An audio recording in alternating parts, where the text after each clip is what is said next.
I hope that your day has started off just fine. I've met with around 2 accidents on Thika Road, so kindly let's be vigilant on the roads. Let's be careful and let's take care of ourselves on the roads. Now, Chan, 2024, East African teams are out, Kenya is out, Tanzania is out, Uganda is out. My colleagues Victor and Mike, yes. What's the feeling? What's the feeling?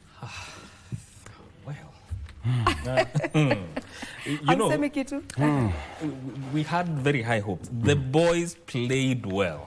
They did play well. And given that, but one thing that I've seen people complain a little bit about online is about the second goal, which was disallowed because there was a foul. But generally, at least we reached somewhere. Yeah. We have high hopes now that even when it comes to AFCON and World Cup qualifiers, with the kind of game that they have, we have a chance. Yeah. Yeah. We put up a good fight. Yes. Yeah. Absolutely. And I think the choice of squad was good. The choice of squad was good. The team was very well selected. And I think if we, as many football pundits, not even pundits, Kenyans have their own views and opinions because Kenyans love football, basically what's happening. And so the choice of that squad was perfectly done. The only thing that is now needed, and I think this is now most important, is to allow the teams to start their preparations well in advance. And then, if possible, have as many friendlies as possible with some of these good and strong teams, not even good and strong teams, to have more friendlies out there. That actually puts that team in a situation where they have got that competitive mindset. Then this is my opinion. We have got so many training grounds across this country. We have got Litein, we have got those places in Uasin Gishu where athletes go to test their fitness. What if these athletes were also taken for such kind of exposure? You know, some boot camp for like a week or two. They go to Kaptagat in Uasin Gishu, Kaptagat in, I mean, it's all over. That will also test their tenacity, their strength, their stamina, their exposure. But all in all, I think there is deserve a round of applause. Yeah, they did well. They did well. They did well. We're happy as we were considered as underdogs. Absolutely. You get it? Yeah. Yeah, so we were considered as underdogs, but here we are.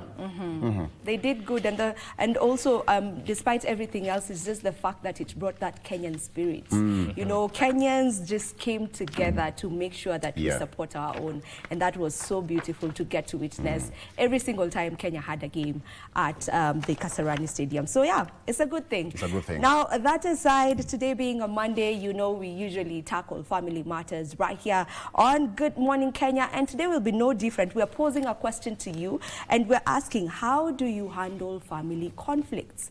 When you have conflicts in the family, which are inevitable. I mean, sometimes disagreements just tend to happen. So how do you go about solving conflicts in your family? Get to talk to us. The number is 0716-103-301. 0716-103-301. We'll be having that conversation, and joining us for that conversation will be Might, who's a trainer, mentor, and CEO Pro Mentors Africa. And then we'll also be having Reverend B. Akama, who's a senior pastor, Sound of Abundance Church, and they'll be here to get to talk about that particular conversation, which I'll be in it with Mike as well. Mike, how do you go about handling conflicts? I think it depends on the type of conflict that is there, and also you cannot rule out family dynamics.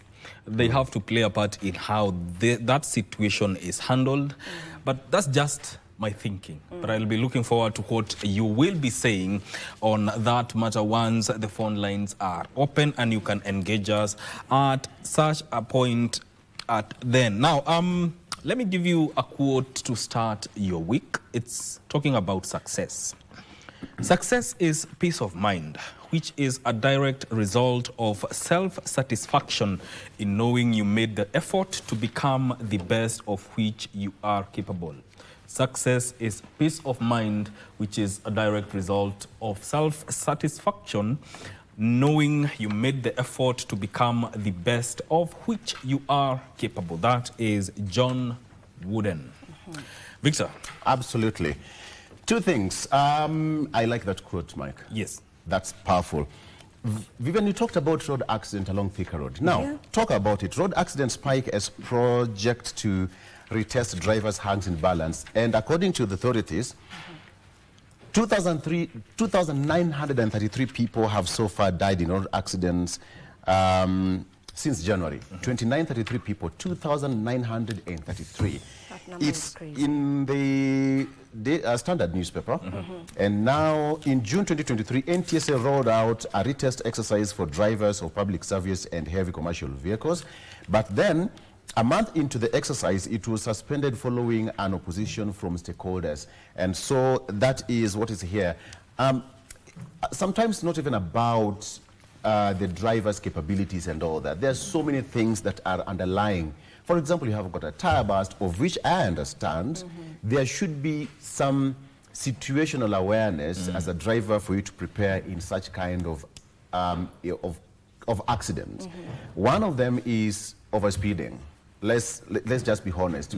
You're doing a speed of 180 and you have a tire burst. Your guess is as good as mine. Yeah. So I think this number is so high, 2933. That's according to the authorities, and that is what is here. But the most important thing, again, ladies and gentlemen, we are having the Chan Trophy here at exactly 7:30. It's not a prototype. It's the original Chan Trophy. It will be here in the next 30 minutes. Yes. The original trophy will be here. Yes. The media tour begins right here on Good Morning Kenya on KBC Channel 1, the first of its kind. Yes. None of us actually is allowed to touch that trophy. Yes. Yep. None of us. Yes. And Victor Wanyama, who is the ambassador, is the only person who is allowed to touch it. Just imagine how serious that is. Yes. Vivian, you can touch this pen. Take it.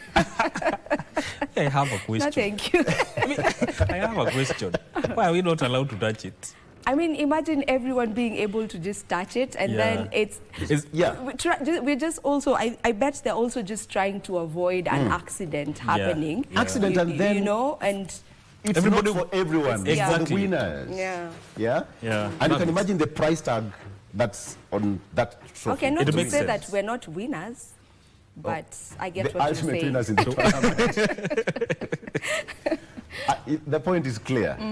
And so that is going to be happening here, Vivian and Mike, and you as our viewer. So just stick around. Victor Wanyama will be here, and a host of other dignitaries who will be accompanying that trophy here on KBC Channel 1. We are absolutely privileged that it's happening at this time of the morning on a Monday. Yes. Sure. Absolutely. Okay. So, but let's get into what's happening in the country. Of course, talk about politics and sports. I'll be taking a look at that with Honorable Peter Orero, who is a member of parliament of Kibera constituency. He's been a teacher by profession for so many years, and he's nurtured so many talents when it comes to talent upbringing.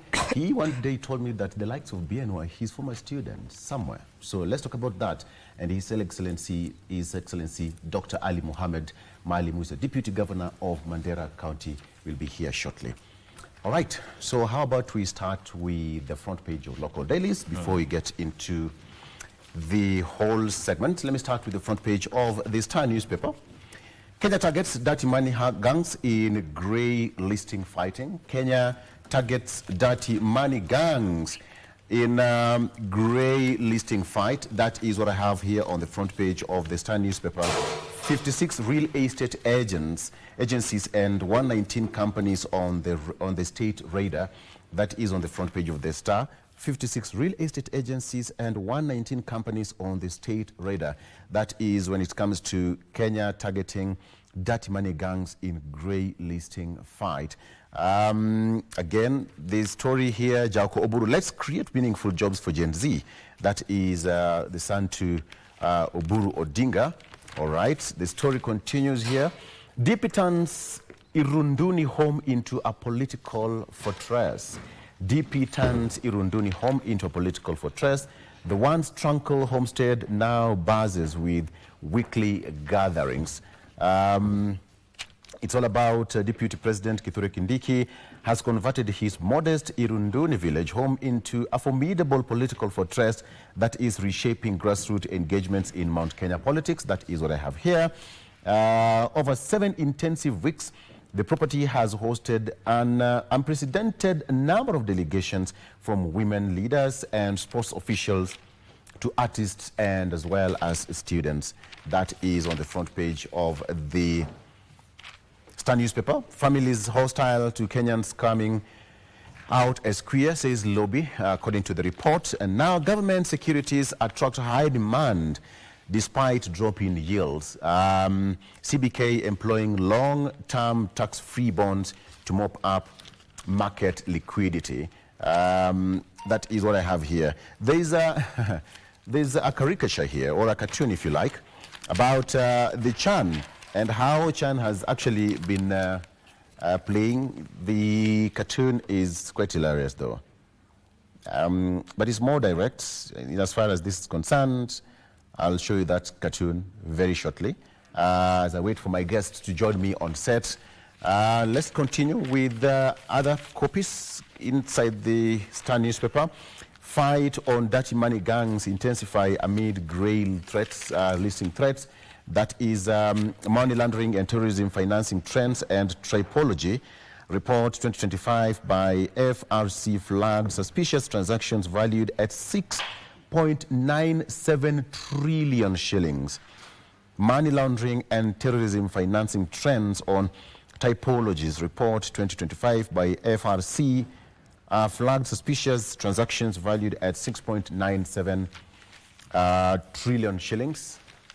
And it continues to say that there is illicit financial flow in the country, and there are so many disturbing numbers. Numbers in real estate is 956 illegal real estate agencies, 119 companies under surveillance as we speak, and finally, not finally, but 9 betting firms on the watch list, 9 betting companies on the watch list, and 8,057 people of suspicious transactions report. And finally, there is also in the radar a number of people who are actually in the radar, politicians, businessmen, and women who are all in the radar. That is what is here on the inner pages of the Star newspaper.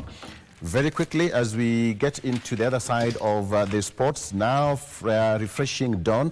Local coaches impressed with Stars Chan now, despite exiting in quarters. That is, well, many people did not see that coming. And of course, today we're going to talk about where politics and sports is concerned. I want us to get into that very shortly. Mheshimiwa Orero already on set. As a former teacher, he is a teacher. Once a teacher, always a teacher, right, Mheshimiwa? You're right. You're right, absolutely. Once a teacher, always a teacher. We'll talk about talent and politics, how these two are connected, and how politics can be nurtured when it comes to these. It's the same as nurturing politics in our country. We'll talk about that very shortly.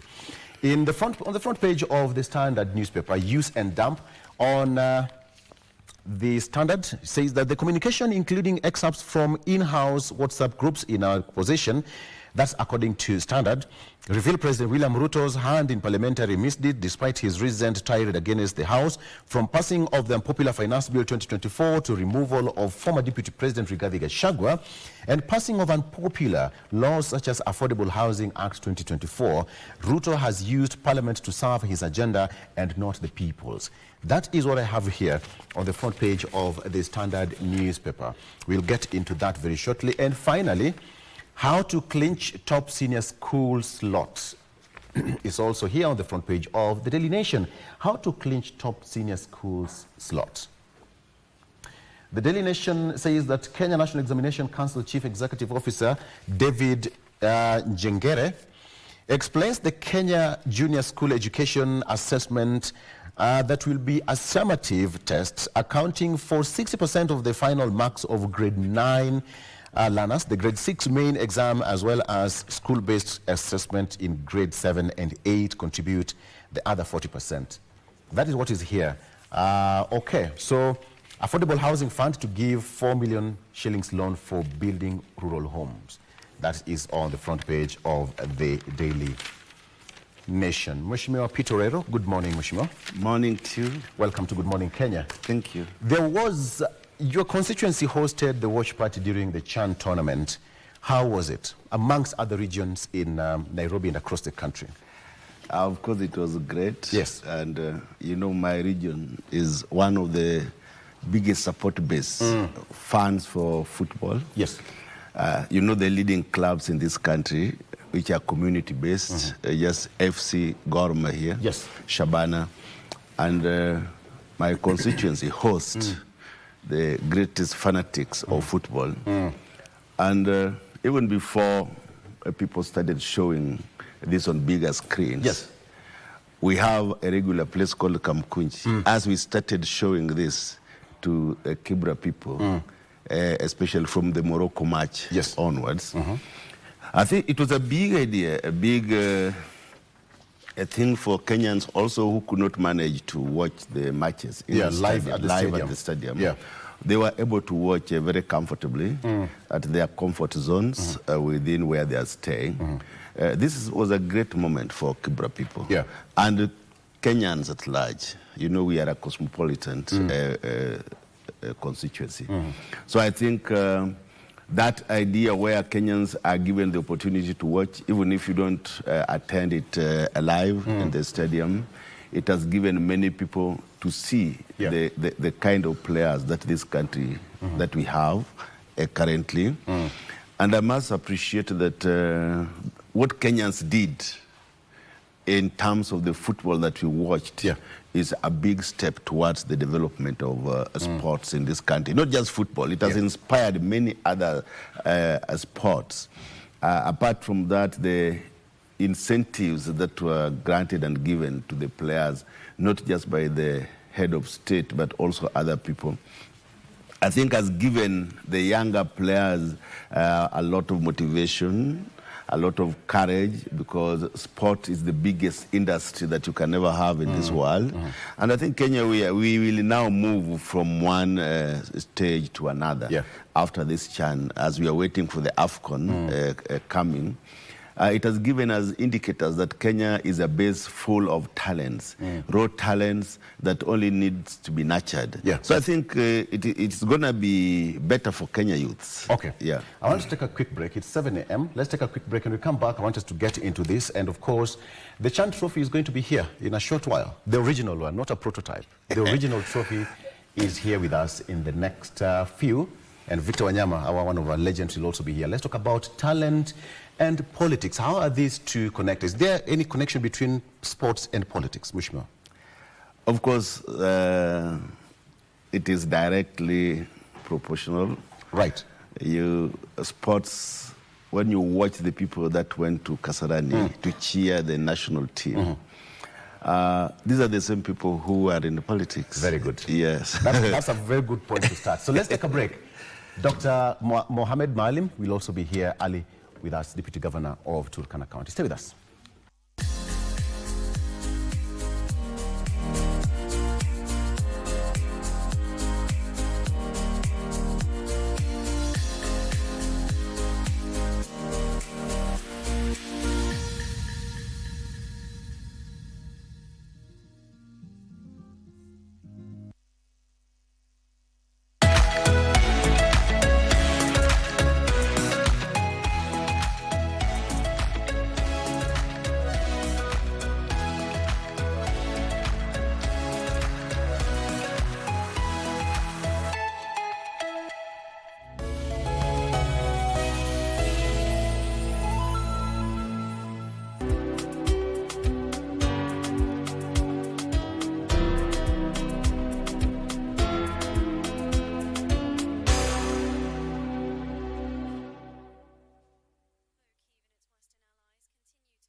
turns left, fires home. Kenya lead. The ongoing Chan 2024 is intriguing. Well, after the VAR check, it's been ruled out. It's not a goal. CAF's flagship tournament attracts over 1.4 billion TV audiences and 2.2 billion digital streams, making it one of the top 4 global football events. Full time, and Kenya have done the unthinkable. They go undefeated through the group stages in the group of death. To our esteemed sponsor and partner, numbers don't lie. To the 12th man in Kenya and globally, it is not boasting if you can back it up. We salute you. Let's keep doing it the way we know how. Live and exclusive on KBC Channel 1, your true sports partner.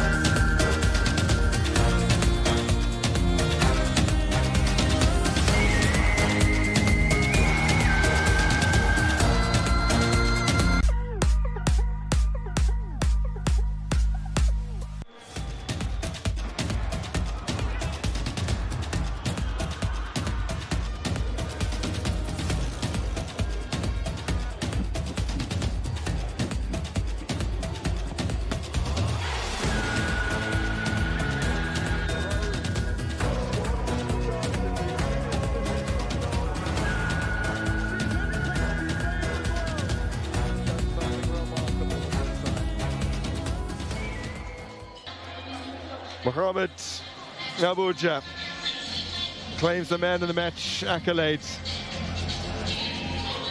One of the very few not playing for the big two.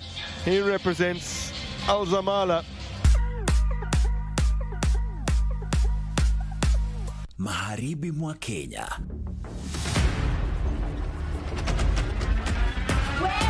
Maisha ya familia moja maskini yanaelea kwenye ukingo wa taabu.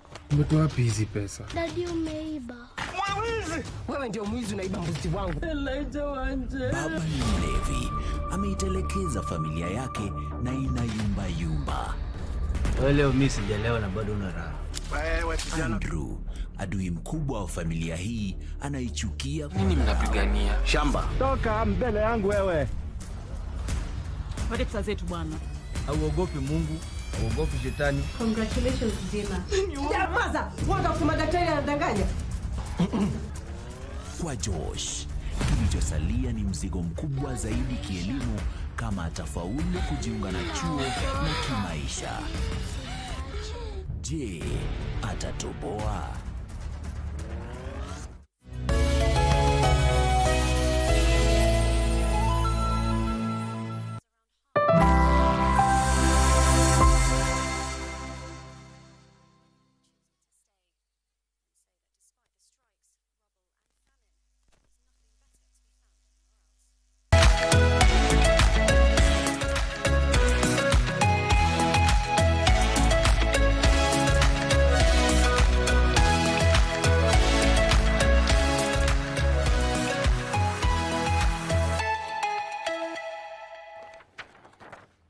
Very good. Welcome to the program. Now, the semi-final stage of the 2024 African Cup of Nations Championship is set for, that is Sudan will face Madagascar in the semi-finals. That's the first one of the tournament. That is tomorrow at the Benjamin Mkapa Stadium in Tanzania. And then Morocco and Senegal will meet in the second semi-final late that night at the Mandela Stadium in Uganda. The winners of the two semi-finals will meet in the final at the Kasarani Stadium on Saturday.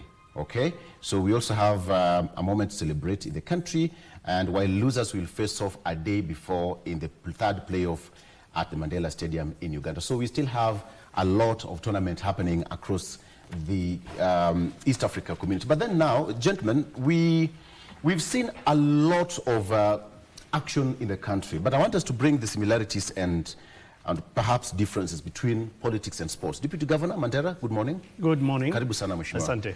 We just started with Mheshimiwa Peter here, and his constituency held one of the biggest watch party.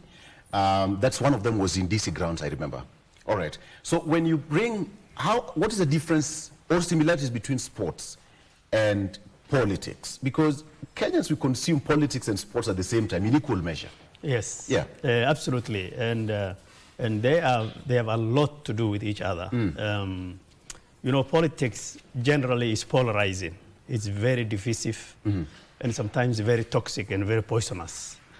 But in times of sports, especially the kind of sports like the football that's going on right now, the African Nations Championship, brings the country together. With all the divisions, all the differences, once we have one team, you know, championing for Kenya, then you'll find that that's the time now we start talking about one Kenya, one nation, one flag, one anthem. Yeah. Our identity as a nation now comes out, that we are people of the same heritage, the same origin, and it really unifies the people against any external threat. And that's why you find that despite the recent political divisions and polarization, especially, you know, there's a lot of corruption going on. Recently we had the Gen Z's protests. There was things about, you know, stealing of e-citizen, you know, funds, as was mentioned by Babu Owino a day or two ago. So all these things were really causing a lot of commotions in the country and a lot of divisions. But once this season of the football has started, Chan, then you can see that the country is coming together slowly. You know, when people were chanting before, this Ruto must go, chants. Now the chant is changing. People are now saying, you know, Kenya must win and all those unifying things. So certainly it really changes the environment and the direction that the country is taking, despite the fact that we also have election coming in 2 years. But sports is really, really one of the key unifying factors at every level, at the level of the community, at the level of, you know, the county, constituencies, go to the national, go to global. It is really the one thing that is for sure brings the communities together. And it also appeals to a lot of our young people who, in the case of Gen Zs, were on the streets trying to dissent and protest unemployment and all these things. But now it looks like, you know, once we have these common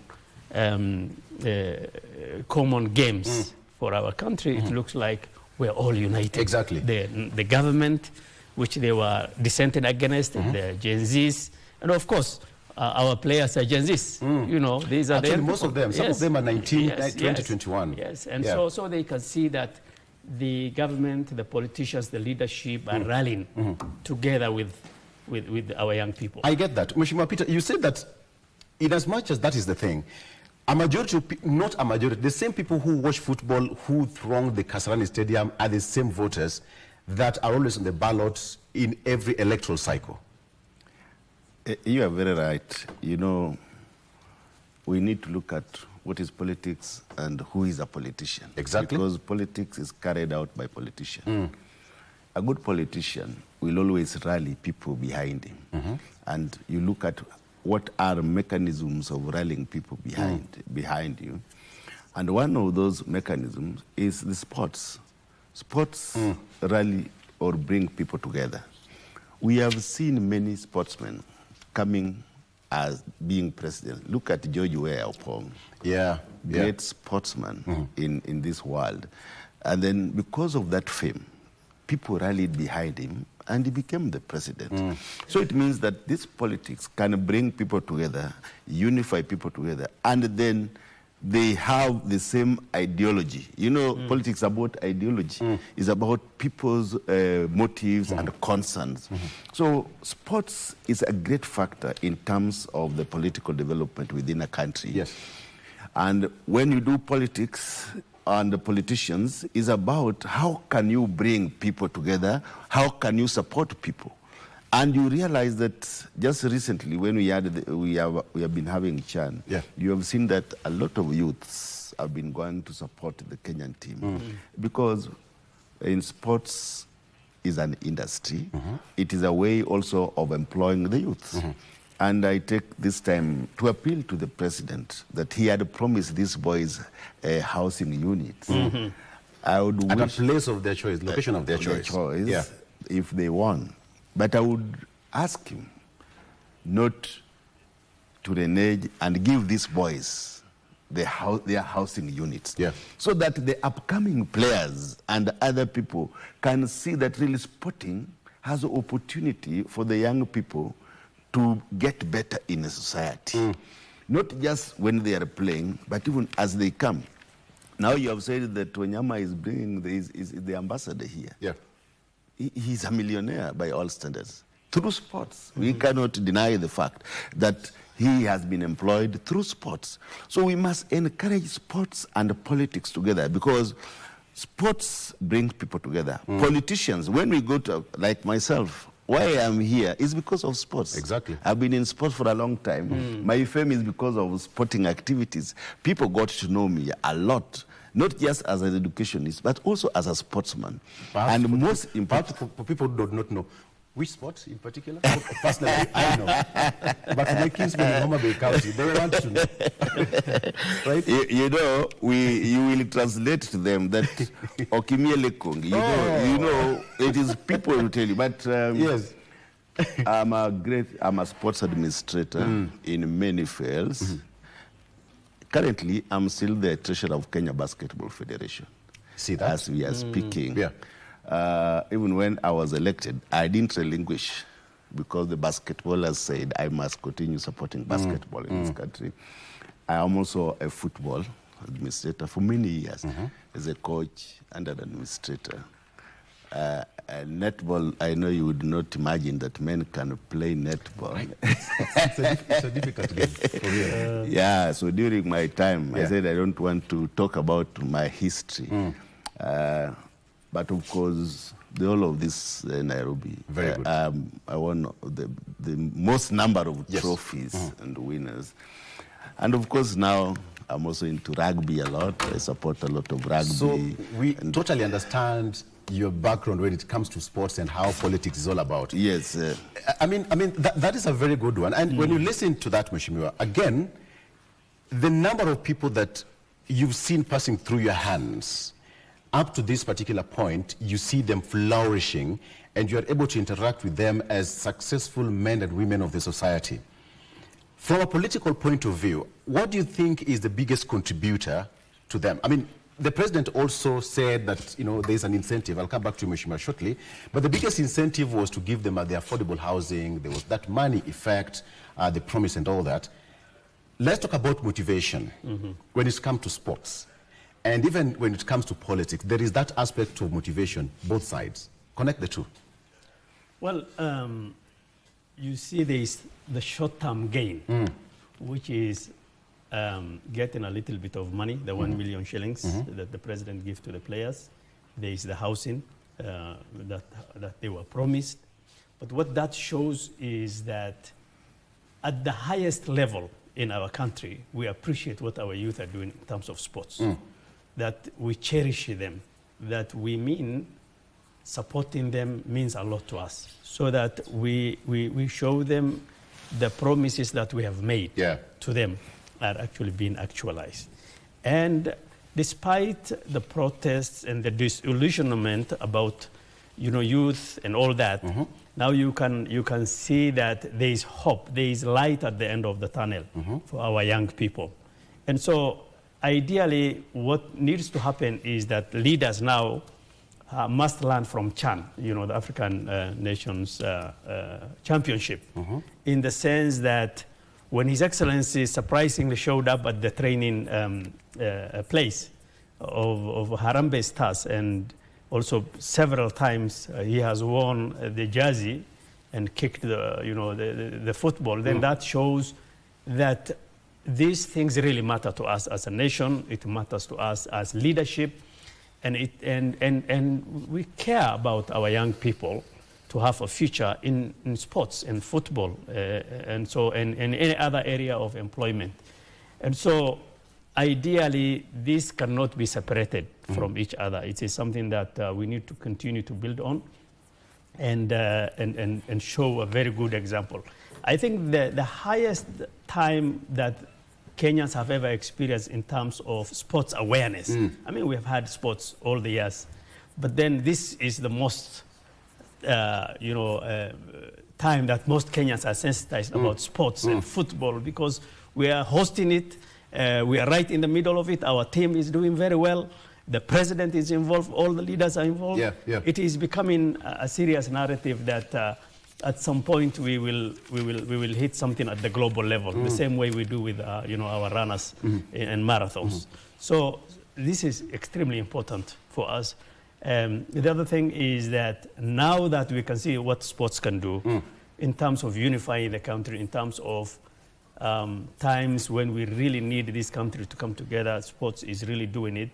Then what we need to do is that we have never had a serious project where any government at any level of the 48 governments, as we call, that has mainstreamed sports within their system. For example, county governments, where I come from, we sponsor tournaments, but that is not enough. We need to do now serious budgeting for sports, whatever form it takes. We need to establish academies at the county level, at the sub-county levels, at the national level, so that our youth have something to look up to, so that they can bring out their potential and talents without necessarily wasting them. Yes. This is a question to all of you. What's the role of sports in diplomacy, Mheshimiwa? Yeah, a lot, because diplomacy is about making people live together. It unites different countries or regions.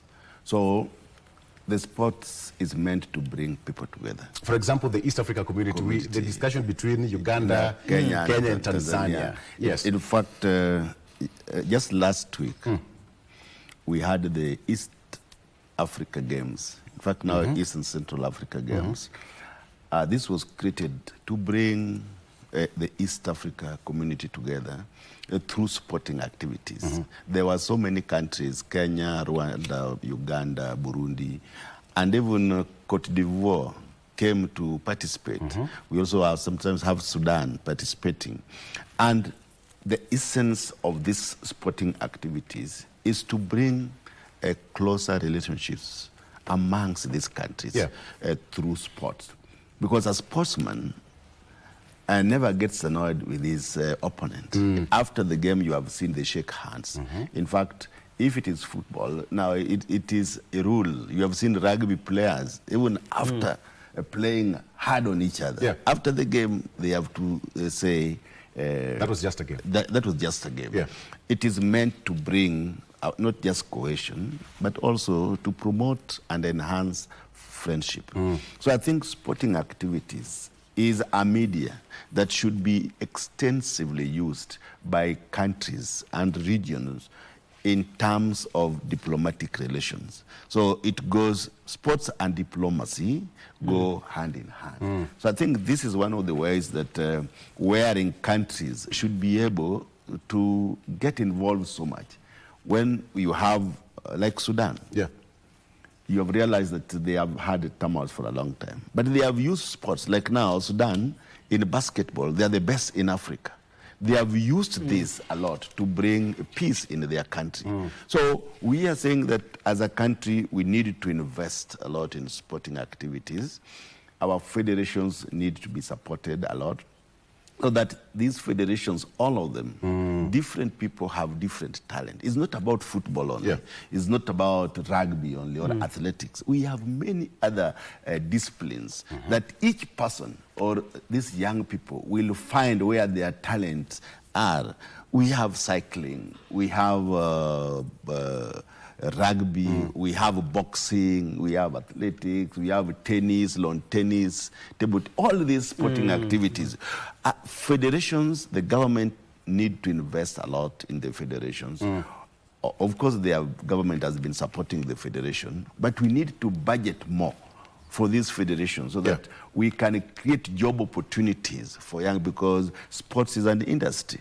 So as Kenyan people, we will need to talk as parliamentarians to see whether we shift a lot of budgeting to also the sports. That's a good point, Mheshimiwa, because legislation and policy now is a very important aspect of it. So we need to realign our mind in terms of policy making. geared towards supporting the sports and activities. Just as we support education, like this year the budget for education was 702 billion.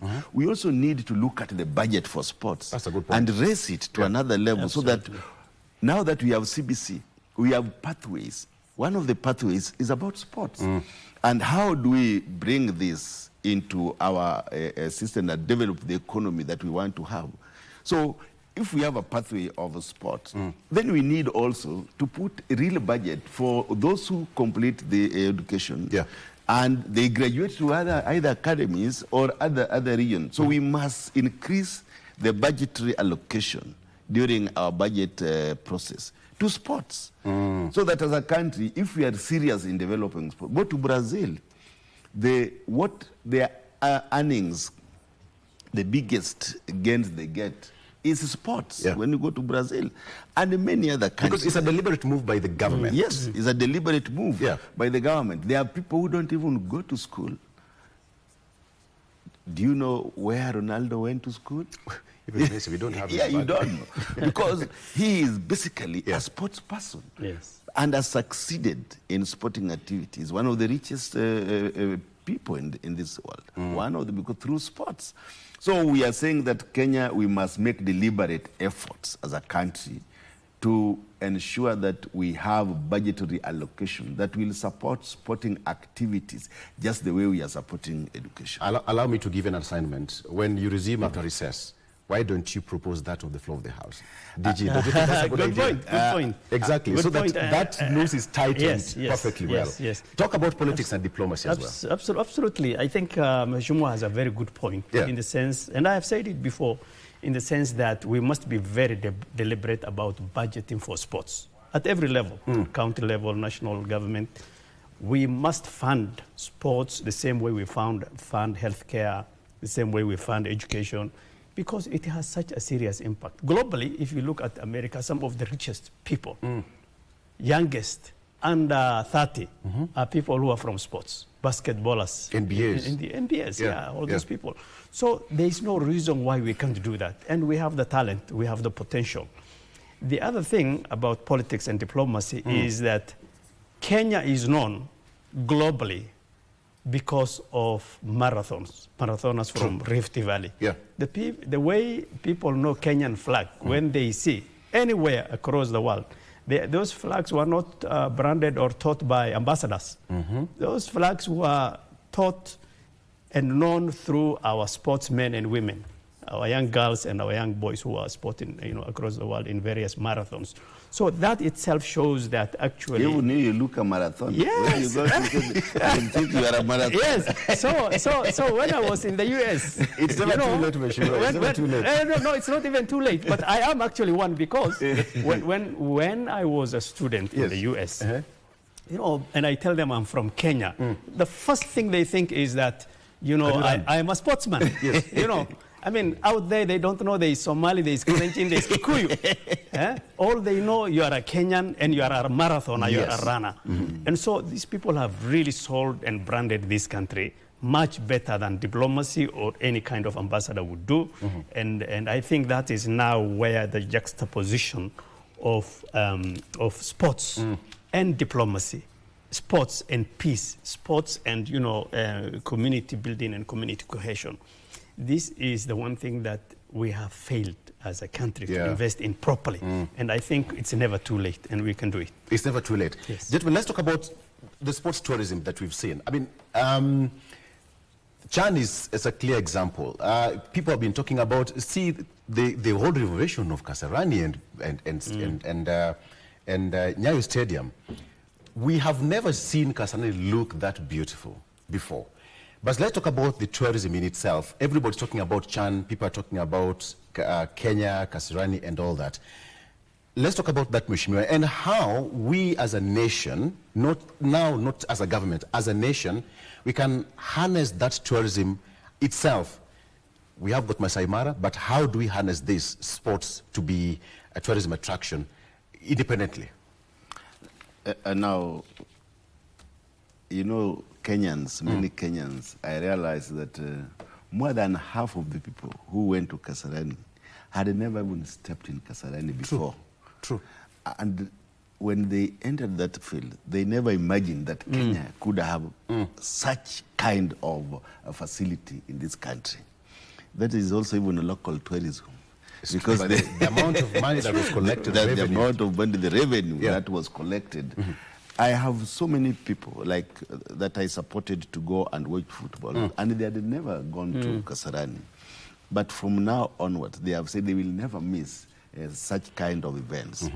And you see, when you have good sporting facilities, some people would just come to Kenya just to see our facility in terms of sport. And during CHAN tournament, people travel even from US to come and watch this CHAN tournament. Many people travel even from our neighboring countries to come and watch our teams play.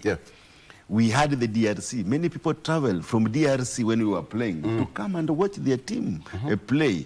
Not forgetting that when we played the Morocco, all the Arabs who were here and who were coming, they traveled to come. Some came from Marrakech to come and watch their team. This is also tourism. We need to harness this and make Kenya a center as a tourist attraction in terms of sporting activities. Do you know that the marathoners who compete with ours, like the Ethiopians, they train in Kenya? They come and train in Rift Valley. In Rift Valley, in Iten and all that. In Iten and all that. And they believe because Kenyans have been winning, there must be other factors that favor Kenya during training. So, in terms of tourism, they bring foreigners in our country to come and train. This is the tourism we are talking about. When we develop our football, many people will come and train in this country. Even during the AFCON, you will find that because now we have facilities, instead of training in other countries, they will rather come here, even for 2 months, to train in our country, because already we have good facilities for training. Now we are putting up Talanta in our constituency. It's one of the best. Your constituency? Yeah, I was just being moderate. You need to visit that place. Absolutely. Oh, so it's one of the best stadiums being done now in this country. Wow. And when it is finished, many, many teams would rather come and use that facilities for training. But we have also other facilities in other regions. I was in Kakamega. I went and saw Buhungu Stadium. It has a turf now. It was just done by the governor the other time. It is also a good facility. When you go to Bungoma, we have good facilities. You go to Central, we have good facilities. I think we are reaching a time that all the governors should be told that they must develop sporting facility in all the counties. In all the counties? In all the counties. And good facilities, not just facilities. Good facilities, because sports now is a devolved function to the counties. And we have the deputy governor here. We would want a time that we come to Mandera and get a good stadium so that people can come and train. Like now, if we're going to play in Ethiopia and we have the same altitude, then a team would rather go and train in Mandera. Then cross over. And cross over. If we develop those facilities, we are going to increase tourism, both local and international tourism. So I think it is incumbent upon the government that we insist on certain basic structural requirement in terms of sport development that will lead this country to another level. When I visit UK, I am a frequent visitor, even before I became a member of Parliament. You say? I have to go and watch the Arsenal Stadium. I have to go and watch Manchester Stadium, Fulham, Brentford. And you see the kind of facilities that are there. And sometimes you attend a training session, you see the kind of facilities they have. That enhances their performance. Absolutely. So I think that is the way the Kenyans, we are supposed to do about tourism. Okay. We increase it. I want to take a break. And we come back, let's still talk about that, Mheshimiwa. He's touched a very important role. Rotation. Yes. All right. You go to county X, Y, Z, and have the facilities tested and all that. Buhungu Stadium is a clear example. We have got other stadiums in different counties across the country. Even Homa Bay now, they call it Raila Odinga. Yeah. I never want to talk about that. They say everything goes to Homa Bay. Yes. We also want to go to Mandera. Yeah, See what you have absolutely, there. I mean, absolutely. devolved function coming there. I'll talk about that. And then now the aspect of policy. Yeah. And it seems that sports and politics, you know, it's a coin with two sides. Both sides, yes. Both sides. Let's talk about that. Mheshimiwa, Victor Wanyama is your former student. Very well. Even the brother Mariga. You see? Even the brother Sylvester. Even the sister Mercy. Your students are going to be here shortly. They were all my sisters. It's a great family. Yes. Great, talented family. But I think they have taken both after the mother and the father. The mother was a great netballer in this country, Victor. Sports runs the family. Yeah. Okay. But the father played for FC for 17 years as a dangerous left winger and played for national team for 11 straight years. So this is one of the greatest wingers that we ever had at that time was Wanyama. I watched him play when I was very, very young. So and here, you also taught the son, and the son will be here shortly. I don't know how it feels as a teacher. Great player. Great player. Let's take a quick break. I want to serve you tea, gentlemen. Wanaume tunapiga story tukikunywa chai. See that what it means? Very well. We'll be right back shortly. Stay with us.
turns left, fires home. Kenya lead.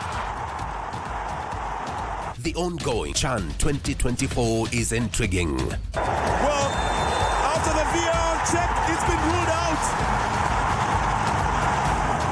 It's not a goal. CAF's flagship tournament attracts over 1.4 billion TV audiences and 2.2 billion digital streams, making it one of the top 4 global football events. Full time, and Kenya have done the unthinkable. They go undefeated through the group stages in the group of death. To our esteemed sponsor and partner, numbers don't lie. To the 12th man in Kenya and globally, it is not boasting if you can back it up. We salute you. Let's keep doing it the way we know how. Live and exclusive on KBC Channel 1, your true sports partner.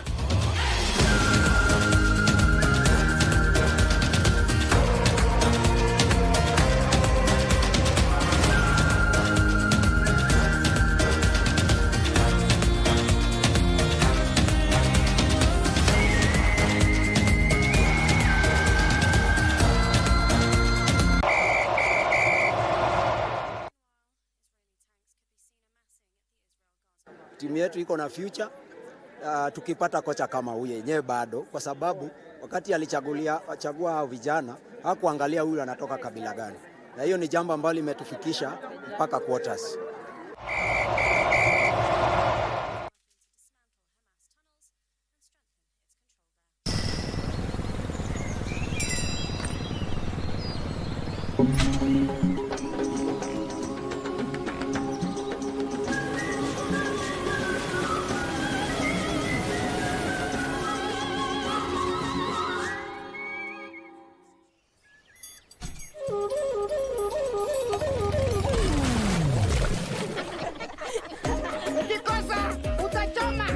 Introducing Duracoat Aquatec Credential, Kenya's fast teethable waterproofing paint.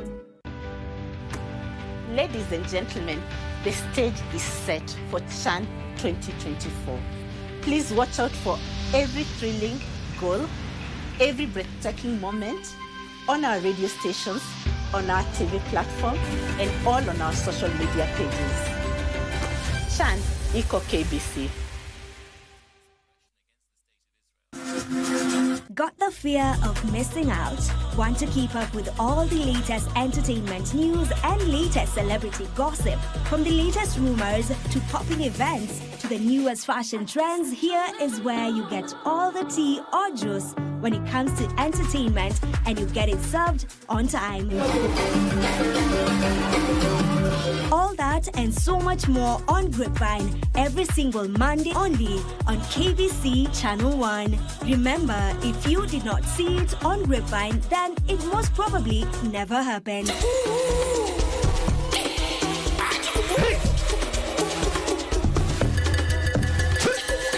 Kila mwisho wa juma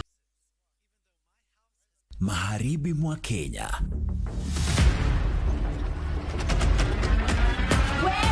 Maisha ya familia moja maskini yanaelea kwenye ukingo wa taabu.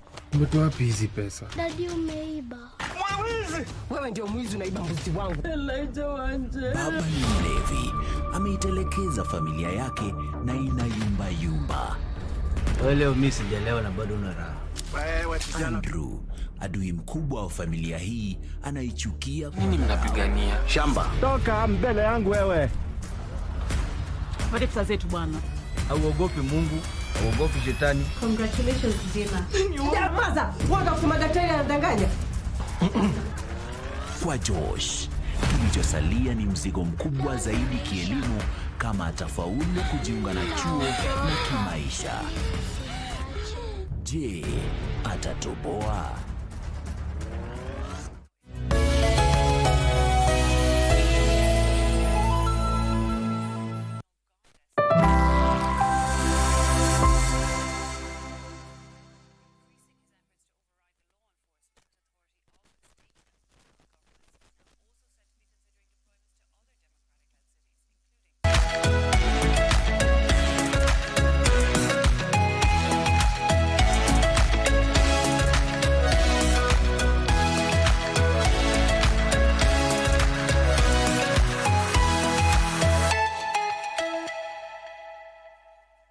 All right, welcome back. So in not too long from now, we'll see that procession, I beg your pardon, all the way from the main gate coming into our studios here for that trophy. It's the first of a kind. I mean, a few of us will be privileged to get closer to it.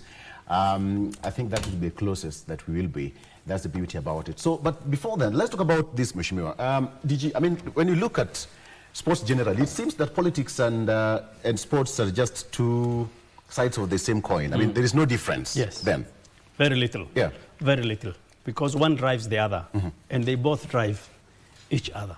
So essentially what we're talking about is that politics, as I have said earlier, is the one machine that kind of divides the country, you know, in different ways. In our case, in Kenya, we are divided into ethnic groups, into regions, into all these other things. But once we talk about sports, the like of the one that's going on right now, CHAN, then you can see that this country is really going to rally under one flag, under one national anthem, and under one, nation.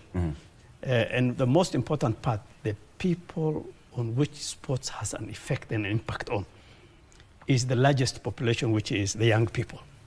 Really, that is the people that now, the group, the category of our people and our citizens where sports rightfully has the highest impact, and where we need now to give hope and courage and motivation. Yeah.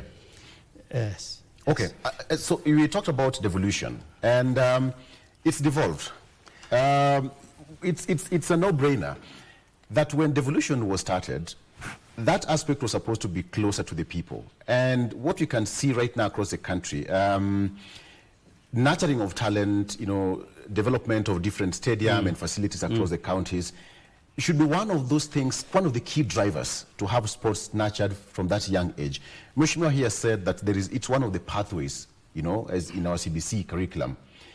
But we have got so many counties still struggling to come up with these sports stadia, the facilities in these counties. What do you think can be done? Of course, I know there is that financial constraint, also revenue, etc., etc. Absolutely. So Victor, you said it very correctly. For us to be able to do this, to use sports as a unifying factor, and the fact that sports is devolved, we need a very, as I said earlier, a very serious budget, deliberate, targeted budget, the same way we budget for various departments and ministries, like the education, like, Ministry of Health and Water. And what that does is that really it is part of the economic empowerment that our country needs. I hope you understand what I'm talking about. Yeah. The kind of economic empowerment we need, especially for the younger people, we must seek it within sports. It's not the formal employment, formal job that we are trying to encourage. As far as the county is concerned, of course, our budget generally is not sufficient to put together major infrastructure, but at least we can begin to put something basic together for sports infrastructure. Okay. In our case, for example, we have a stadium. We have a couple of stadiums, in sub-counties. We have some of them, and then we have a major one in Mandera town, the same way we have some in Homa Bay and all that stuff. But not sufficient. It needs to be expanded. And what that does is that it's not just enough to have a stadium where you will have, national events or things like that. You need other infrastructure around the stadium. You need hotels, you need restaurants, you need other facilities, which we don't have. So really the way we are looking at sports is not only giving hope and bringing people together, but it also inspires and encourages economic growth. It inspires investment. This is how we should look at it. Because the money that the government or the budget that the government is putting into sports should be looked at as a driver of investment from the private sector. So if the government puts in a very serious infrastructure, then naturally other facilities will come through. Okay. And so ideally, what we are saying is that sports has many, many benefits, not just unifying, but economically it has a lot of benefits, rallying the youth, giving hope, incentives and motivations. These are all the major benefits. And in terms of peace, I think it is one of the best approaches that we can use in terms of bringing people together. Very good. I'm told that the procession is already within the vicinity of the broadcasting house. Perhaps you can just take a look at that. There you have it. That must be Sikuti dancers, or can we have the audio, please? It must be Sikuti dancers or something to do with the... Yeah, this is Sikuti. These are Sikuti dancers. Very good.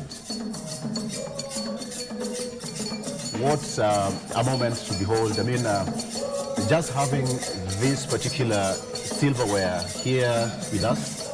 Let me ask you. Go ahead. What did you do to become the main broadcasting house for this Chad tournament that has put you at another level compared to other broadcasting house media houses? Can I say it's favor or we are just being the national broadcaster? I think it's also important to give it back to the people, the facilities that we have. None compared to that. And I mean, look at the whole of this, the investment that KBC, Chaniko KBC, it's been all over, uninterrupted, all through. So we deserve that right. I am told, although without evidential proof, that you still have the best facilities compared to all other media houses. You are absolutely right. You're absolutely right, yes. Oh. We reach some places where none of the stations can easily broadcast, even across our borders. Yes. We can do that freely. And thanks to the government. Thanks to Parliament. That brings me back to when I was a growing person. When I was growing, I only knew KBC. Baba and Mama. That was the only TV channel anyway. Yes. Back then. And gentlemen, the amount of money that is going to be won in this tournament is huge, and that brings the aspect of the financial bit of it. It's in itself is an economy. Sports is an economy. So we are just getting the live feed shortly. Yes. That is just right inside the KBC compound. The trophy will be marching into the studio shortly, but then the fanfare out there. I mean, it's quite common that when there is something good of this kind, you know, song and dance is... yes, complement. Song and dance is another form of sports. Exactly. Yeah. Okay, so let's come back to studio and talk about this. Thank you very much. So shortly we'll have that. My colleague Wahomi on the other side to talk about with this trophy in studio. So gentlemen, let's talk about the economic aspect of it. Mheshimiwa, the budgets that the government should put into sport should be deliberate, not devolved. All right, and we've given you an assignment. DG, we'll follow this. Yes. Mheshimiwa, you can have a proposal table in Parliament so that there is a deliberate and the same way education, you correctly put it, there is a predictable amount and a budget for it. We saw the players being given an incentive during the match. But what if there is a kitty somewhere that is purely there and locked, that when there is a tournament like this one, then it's easy to access these funds?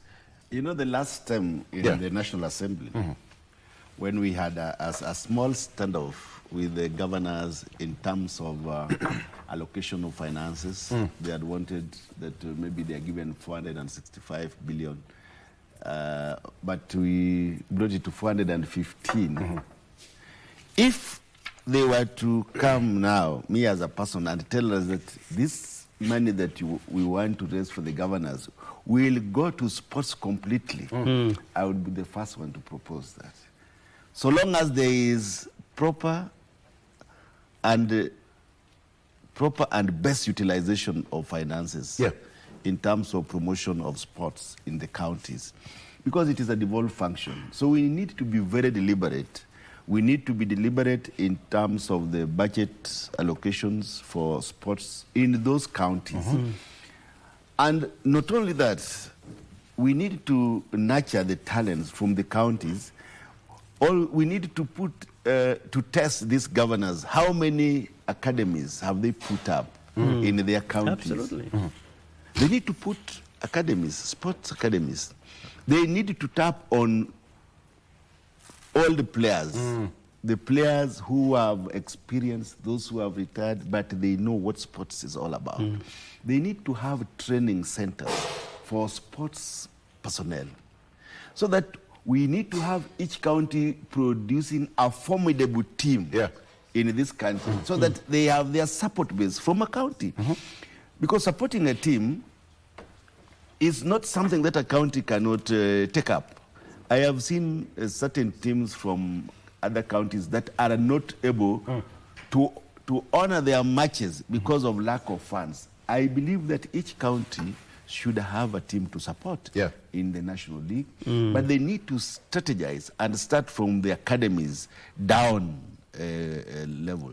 They need to have, like now in basketball, just to say, today we have a camp for under 16 going to play, like now in AFCON, if you compare it to football. So we call it Afro basket. So when we start with under 16 at the national level, this is a developmental stage. You will develop these players under 16, under 17, under 18. By the time they reach under 21, they are quite mature players. You know, I didn't want to boast here. Please don't. That the player also who scored against Morocco and against Zambia was also my student. DJ, what are we doing with our lives? In Dagoretti. So very good. Absolutely. So that's good. What we need to do is to nurture these players, give them opportunity, and give them favorable environment to operate as a country. This should start from the county level, because now the MPs, the sport fund was removed from the MPs because it is a devolved function. So all the sporting activities now have been taken to the counties. So like the deputy governor is here, they need to account to us what they are doing with this sports money. But if it is not enough, they need to ask us, the National Assembly, that we need to add some of the money. That's very true. In terms of creating job opportunities, sport is an industry. If it were to be brought in Parliament that this money that we need will basically go to promoting sporting activities, most of the MPs will approve of this. And the good thing is that the chairman of the sports in Parliament was also a captain for Kenya for 15 years. That is Wanyama. He's a great volleyballer. And he understands what sporting activity is. So if some of these policies were well structured in a manner that is likely to support our youth, who are we as the... But it's never too late to restructure those policies. That is what we are It's not saying. so late. It is never late. So if this was to be done, I think the National Assembly will approve this. So I believe that as Kenyans, we need to take more interest in sports. There's a time we're waiting for Mheshimiwa. Let me just cut you short. I'm told that the trophy is already here. Victor Wanyama, who is an ambassador. We have got 3 ambassadors. That is Dennis Onyango of Uganda and Mrisho Ngasa of Tanzania, and of course Victor Wanyama of Kenya, who were the 3 ambassadors during the revelation of the trophy. Already we have the trophy. Director, perhaps you can just get that shot. There you go. All right, the trophy is here under police escort. Wow. Under police escort, and of course it's some serious business. Yeah. Some serious business. This is not just any other local trophy. That it deserves a lot of protection. Is it golden? Is it...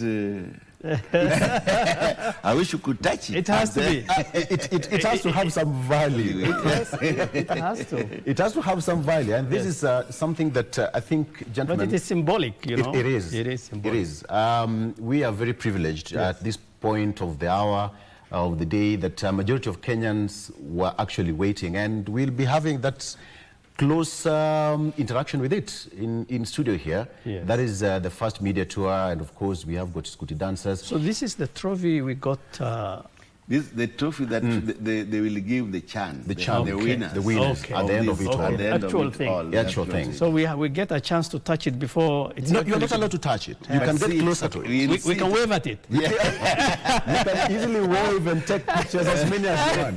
The motivation factor about this thing is how the winners and the president actually and the ambassador and then people were allowed to touch it. Yes. So perhaps the president will have a close touch. Yes. Nobody else. Nobody else. Okay. Talk about government hierarchy and all that. Yes. And the thing. But when we talk about this, so we consider ourselves privileged, Victor. Absolutely we are. Okay. We absolutely are. Excellent. When you look at the banner here behind us, it's about Pamoja, Kenya, Tanzania, and Uganda. Yes. The call about Pamoja, the way it's bring. I mean, gentlemen, just bring it closer to us. How we can bring it, even as we wait for the trophy to arrive and all that.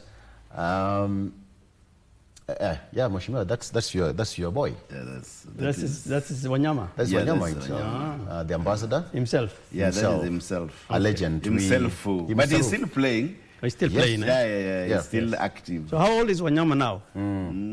Could be 31, 32. Looks pretty young. Yeah, exactly. So that is our ambassador, very good footballer. His name is all over when you talk about Kenyan football. Yes. Tottenham. Exactly. He's represented Kenya pretty fine in the global arena. Yes. Let's talk about the aspect of, okay, let's get the bites and the feel, the sights and sounds of what's happening out there.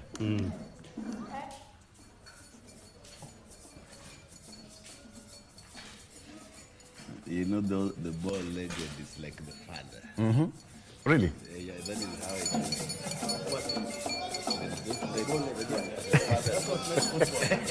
Most footballers are like that. I think that kind of helps. And that is the silverware behind that suitcase, the metallic case, is being received here very well. We are getting that procession until we get into the studio when we have it. So as we wait for this one, we can also talk about the Pamoja effect, Mheshimiwa. The East Africa community. Let's talk about football or sports as a unifying as a form of international relations, now that you see the banter between the three countries, yes, Kenya, Uganda, absolutely, you know, we have got brotherly fires coming left, right, and center. But for the international relations, how important is this, DG? Victor, I think, you know, this is very interesting. We have always talked about East African community quite a lot, with these three countries being the core. And I think this is the first time we have done, this is the first time we're doing something together, something tangible, something that really translates into what East African community is. And I think it does not only bring the three countries together, but it really shows a lot of value for who we are as a people of the region of East Africa. Okay. Mheshimiwa. You know, Pamoja, for it to be coined like this, it means that these three countries are also struggling to use one language. Yeah. Like Uganda now, we are using Pamoja as a common language. It's a Swahili language that brings people together. Unity, togetherness. Unity, and everything else together. Even the curriculum, this CBC curriculum and our curriculum, you find that now the East Africa countries almost have the same curriculum. And we want to unify us through sports and bring them together. So bringing the three countries together, that is how this name Pamoja has come out. All right. Let's cross over to Wahome. Good morning.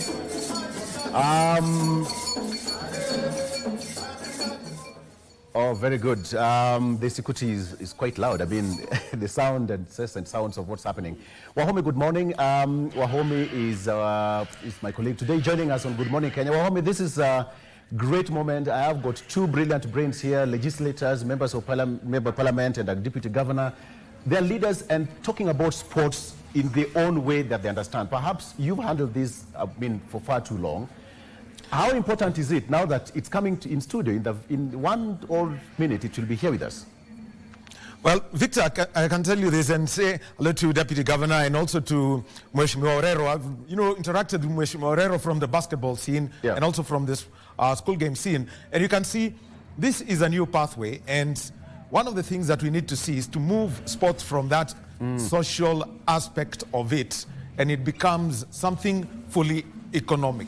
It's all about economics, because that is the most important thing that we've got to know and always deal with it in a very, in a very celebratory mood, so that there is always opportunities for young people. Look at what athletics has done for Kapsabet, for Iten, for Eldoret.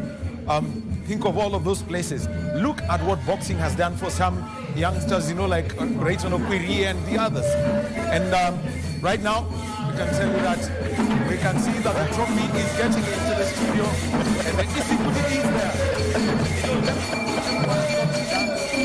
And they come forward. And Victor is there. And so we are able to come in. We've got the trophy party. And we've got the close protection officers here with us. And so Victor is ready to dance. And so he's coming in. So Victor Wanyama, VW12 himself. Welcome. So we've got the trophy. So Victor is open your duty to present the trophy and place it on the left.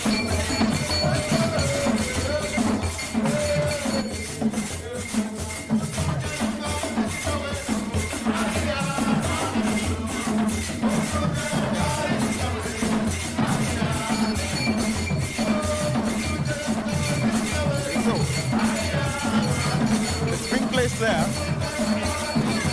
So Victor, they have the yes. So Victor, you want to you get it out?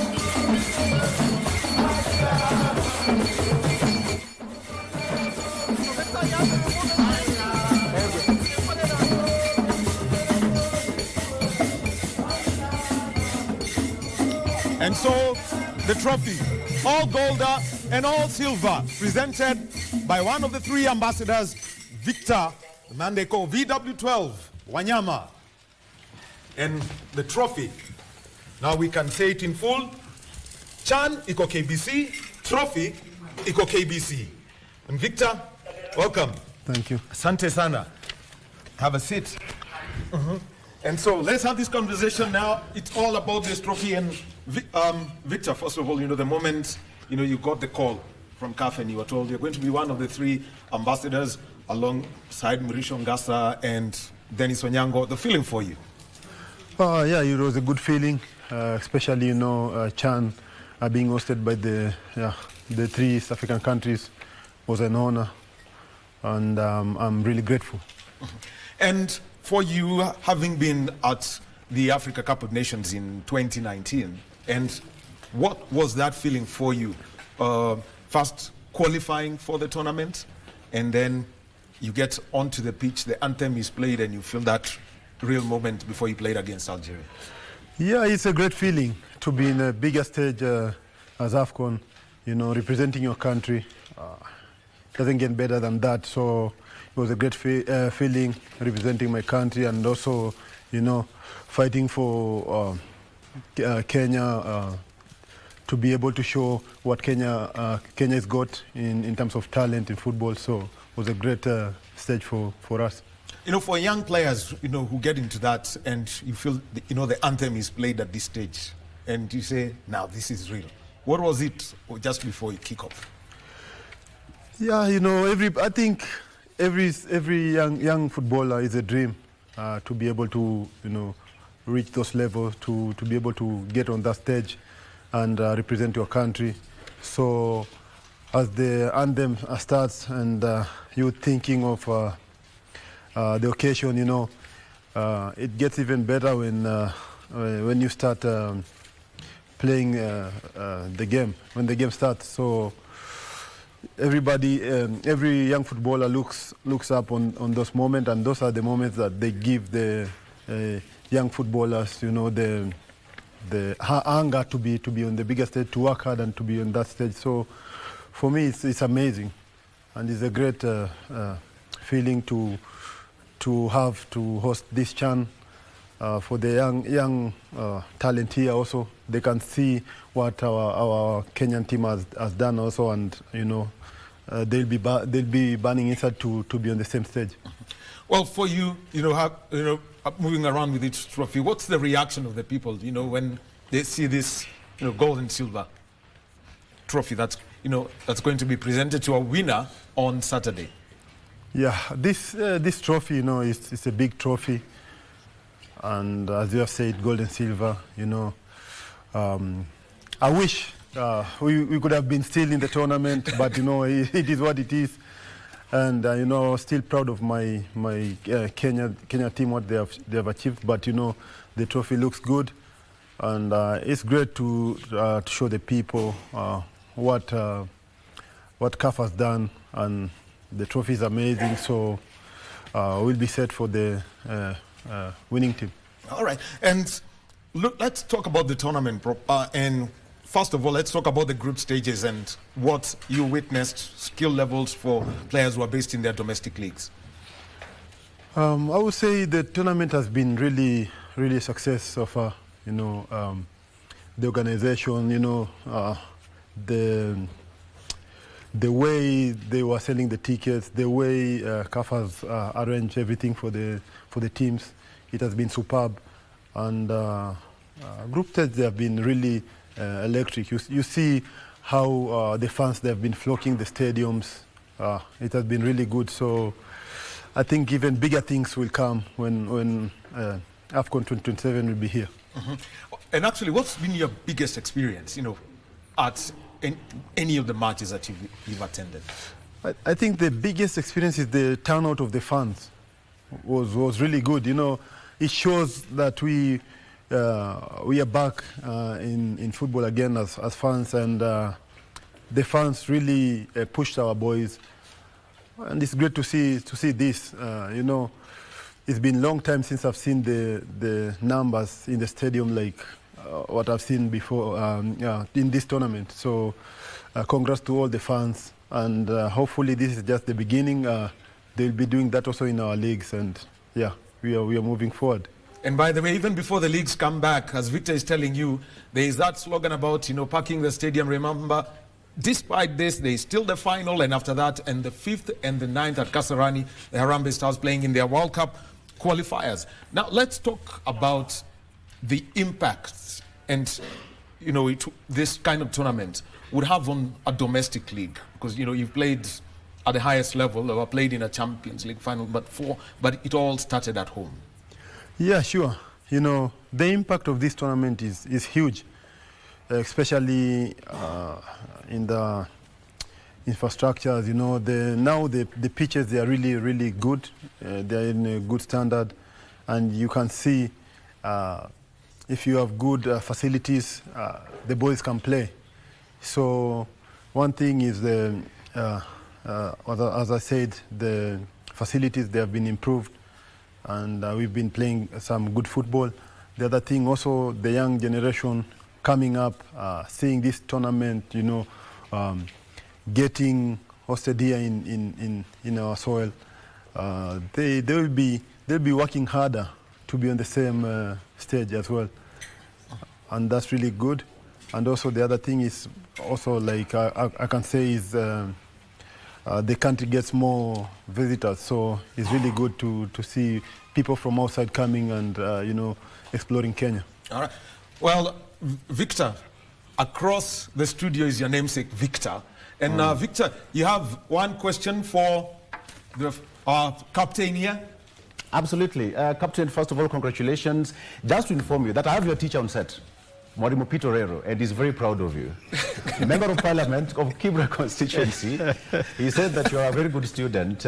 First of all, allow me to ask this question. That trophy has got 54 lines, and that represents something quite symbolic. What does it really mean for us as a continent, Victor?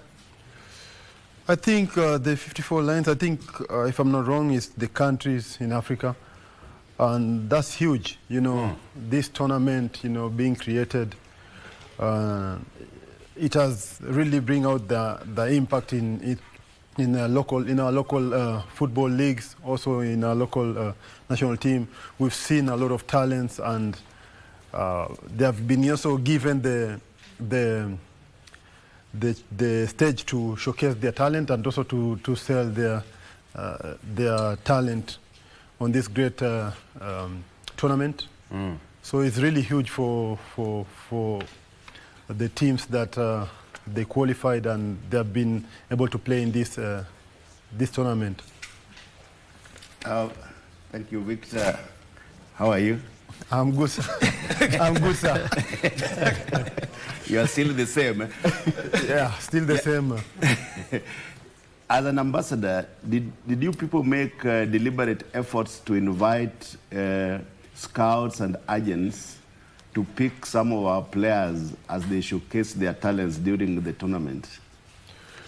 I'm 100% sure there have been a lot of agents in the stadiums. I even myself spoke to a few of them, and they've been around moving in those countries around East Africa, Tanzania, that's Tanzania, Uganda, and also Kenya here, Zanzibar. So it's good to have them here and scout. And I know few of them, they have been already been seen, and hopefully they'll get their chance to go to wherever they will go. All right, Deputy Governor. Yes, Victor, thank you very much for coming. I must first say that we are very proud of you as a nation, as Kenyans. You have really branded and carried, you know, our identity to very high levels. So I must take the opportunity to thank you as a leader, a Kenyan leader. But also, more importantly, you have started from very humble background, as I understand. And there are a lot of young Kenyans who are disillusioned, especially following the recent Gen Z protest and the dissent that we have seen in our streets and online.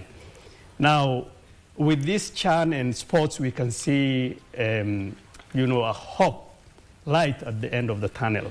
What do you tell these young Kenyans, especially, you know, in a very far-flung areas, like I come from Mandera, county, which is 1,000 kilometers from here, but of course watching these events, but hopeful that one day they will be like Victor Wanyama. What do you tell them?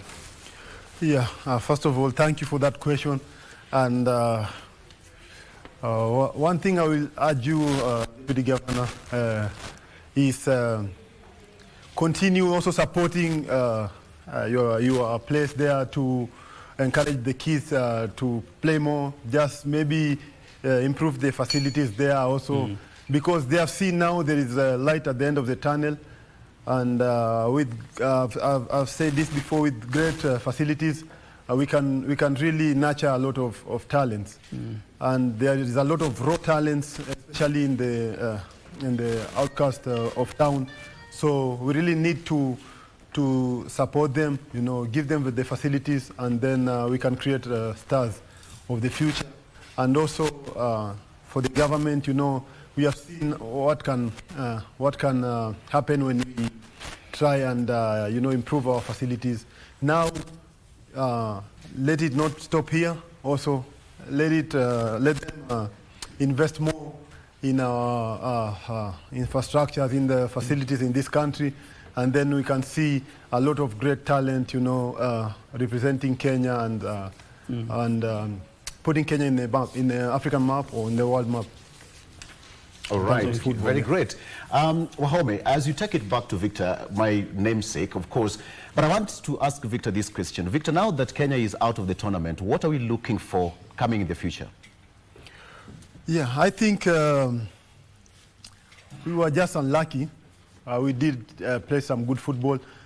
We have done we did improve a lot, and now we've seen what can be done with good preparations, and we have really got a good coach in Benny who can help the players to reach the high level. So we need to support the national team. We need to support Benny. We need to support football in this country, and we will see our country grow as one of the biggest footballing countries in the continent. And I can see we are trying to get back to where we belong. All right. Wahome. All right. Thank you very much, Victor. And, it's good to see that your principal is here and is very proud of you. Other people would cut corners, but at least here you stand tall and proud. And let's talk about the Harambee Stars. And there's something that I have seen with the team, and I've had Coach Benny McCarthy say, having the right attitude. If you're going to be playing at such high-level football, what are the lessons learned over your time in Belgium, Scotland, England, and Canada? I would say, patience, and also work hard. And it's sometimes tough. Like sometimes you wake up and you don't feel like doing something. You don't have that motivation. But it's not about motivation. It's about discipline. When you have discipline, even though you don't feel like it, you will do your work.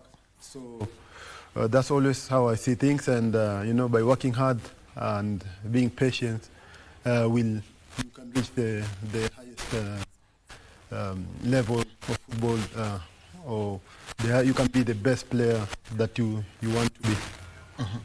And for some of these players, big aspirations is what they have. For example, Kenyans, we very much would have loved to see Mohamed Bajaber play, but he had to move to Simba, so became ineligible. What are the ways of adapting to a life outside the country?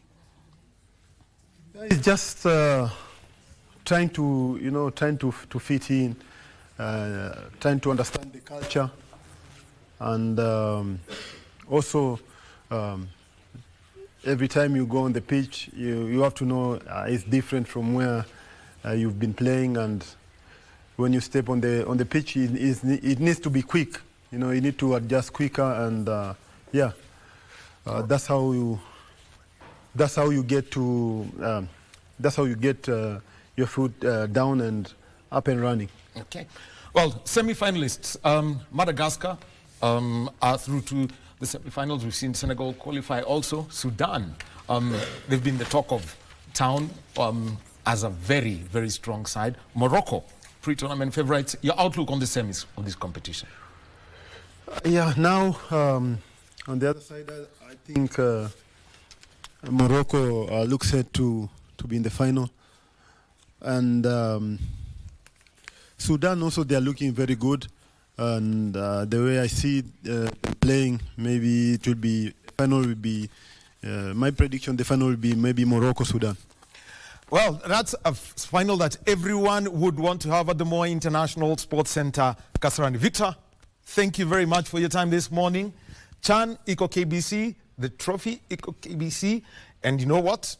If you would like to listen to Victor speak in Swahili or Sheng, then Radio Taifa is a place that he's going to be with Isaac Lamoka. So we'll take a break and we'll be back with Good Morning Kenya. Victor Law is on the other side of the set.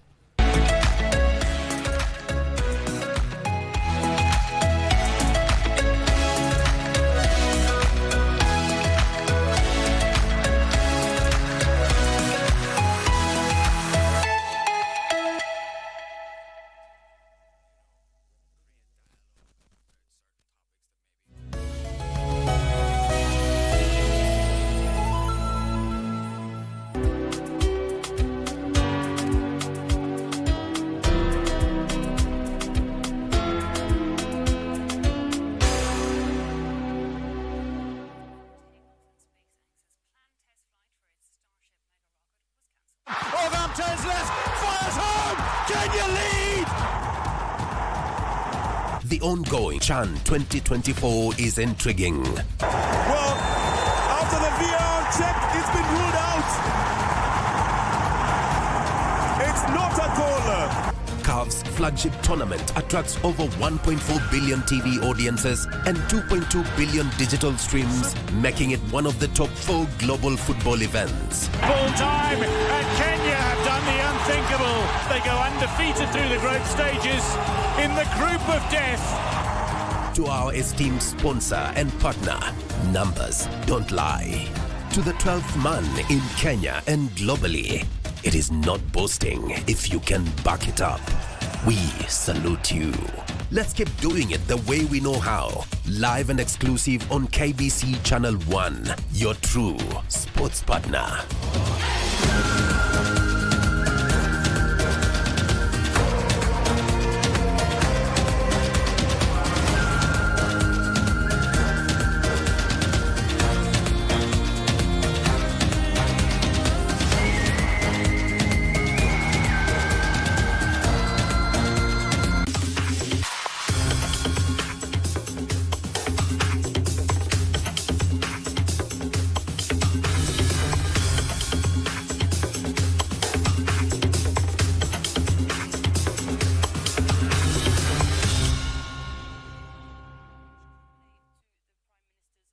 Meet the experts who empower you with competent skills at craft, certificate, and diploma level.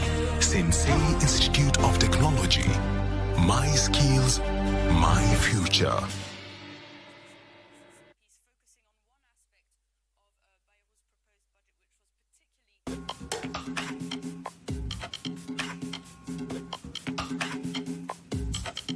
We are real people who give real care. Visit www.definiteassurance.com or email info@definiteassurance.com for more information, or contact 0708-247-247 or 0788-247-247. Definite Assurance. You are definitely covered. J. Uko nao.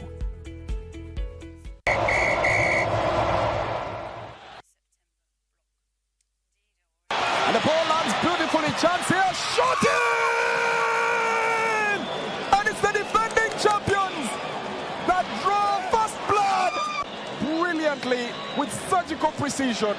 Bottom corner. Goalkeepers always hate that. And that just might be the moment that puts the Lions of Terenga with 1 foot towards the semi-finals.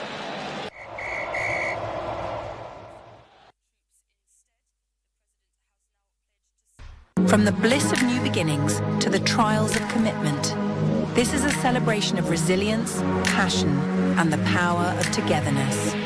Join us as we unravel real-life stories, because every journey deserves to be cherished, for better, for worse, on KBC Channel 1. Magharibi mwa Kenya. Maisha ya familia moja maskini yanaelea kwenye ukingo wa taabu. Umetoa wapi hizi pesa? Dadi, umeiba. Mwizi! Wewe ndio mwizi, unaiba mbuzi wangu. Baba ni mlevi, ameitelekeza familia yake na inayumbayumba. Leo mimi sijalewa na bado una raha. Andrew, adui mkubwa wa familia hii, anaichukia. Nini mnapigania? Shamba. Toka mbele yangu wewe. Pate pesa zetu bwana. Hauogopi Mungu, hauogopi shetani. Congratulations Dima. Nyamaza! Wanga kusema daktari anadanganya. Kwa Josh, kilichosalia ni mzigo mkubwa zaidi kielimu kama atafaulu kujiunga na chuo na kimaisha.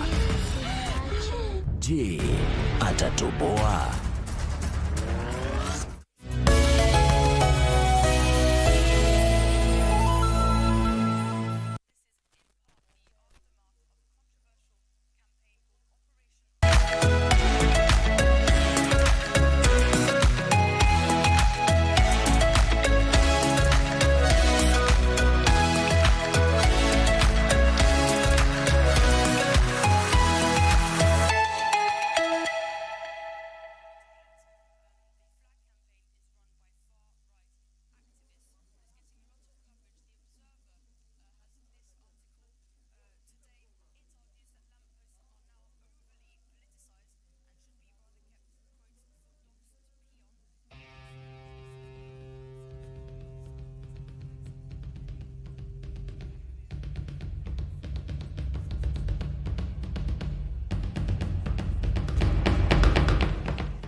In today's world, securing a job after university is increasingly difficult.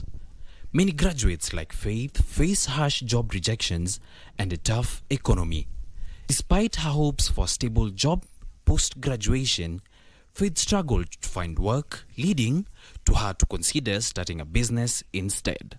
You're looking for jobs, there are no jobs, you're sending applications, you can't get even the responses. And so that led me to find a way of surviving, and that's when I ventured into selling laptops. During this time, Faith connected with her friend Caleb, who ran a small computer sales and repair business. Recognizing a partnership opportunity, Faith brought fresh ideas while Caleb contributed his experience. Together, they embarked on an entrepreneurial journey.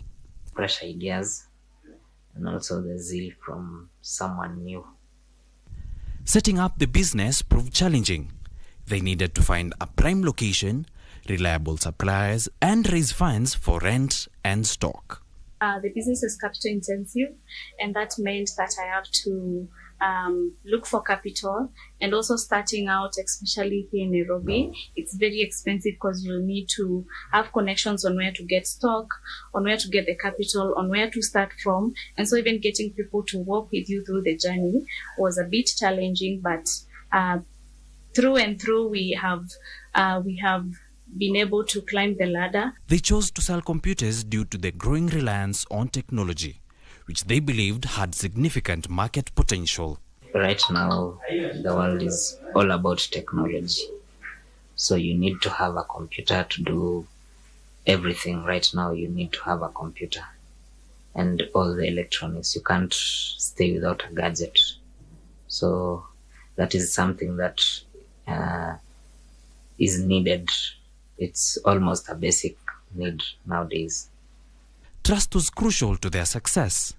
As friends, they divided responsibilities based on their strengths and ensured the shop remained open even when one was absent. They tackled problems together, leading to innovative solutions for smooth operations. We act like a pilot and a co-pilot. So whenever I'm not there, the co-pilot is able to do everything that I can do. So we have equal roles, and everybody knows what they are good at, and they have perfected the places where they're good at, and so we're able to complement each other in that way. Understanding each other. Yes. So, of course, I have some ideas. My partner has other ideas, but we have to understand one another so that everything can run smoothly. As competition increased, they needed to differentiate themselves. They expanded services by offering repairs, a Lipa Pole Pole payment plan, and door-to-door deliveries.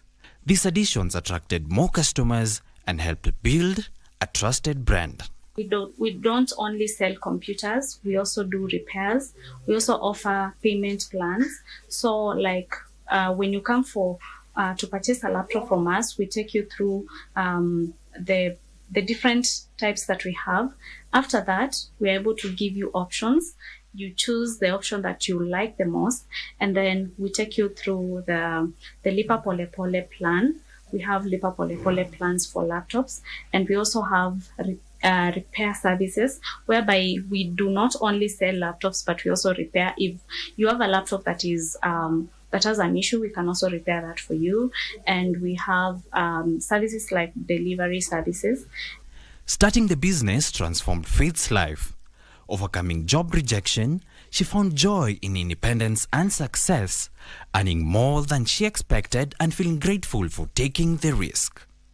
And so one of the things that I know I might not do as a person is go back to be a career person, because for sure if I'm going to be a career person, that career might not pay me the much that I need to survive, especially in Nairobi and in the current economic status that we are in. Yeah. Faith's online skills helped expand their customer base through social media advertising, customer reviews, and online orders with delivery options. And you see, for a fresh graduate, she's well conversant with online marketing, so she has taught me a lot. Now successful entrepreneurs, Faith and Caleb advise youths not to wait for employment, but to seek alternative paths.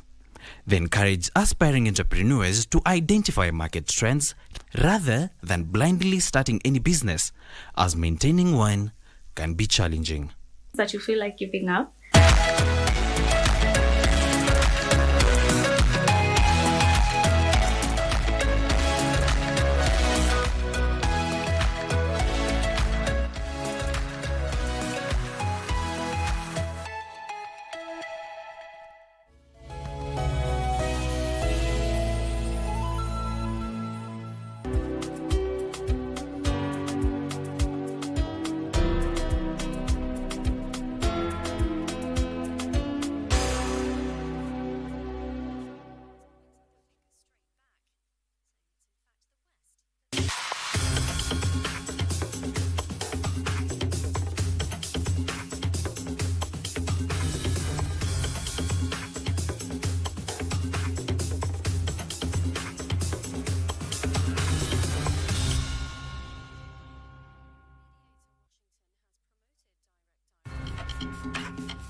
Torach.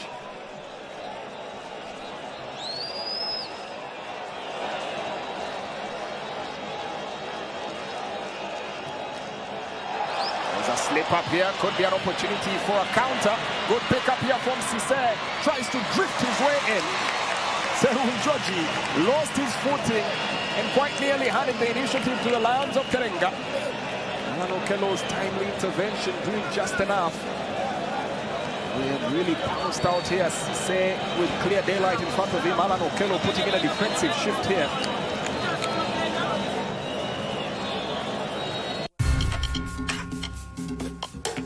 Dukani usitishe unga, itisha Kavagara.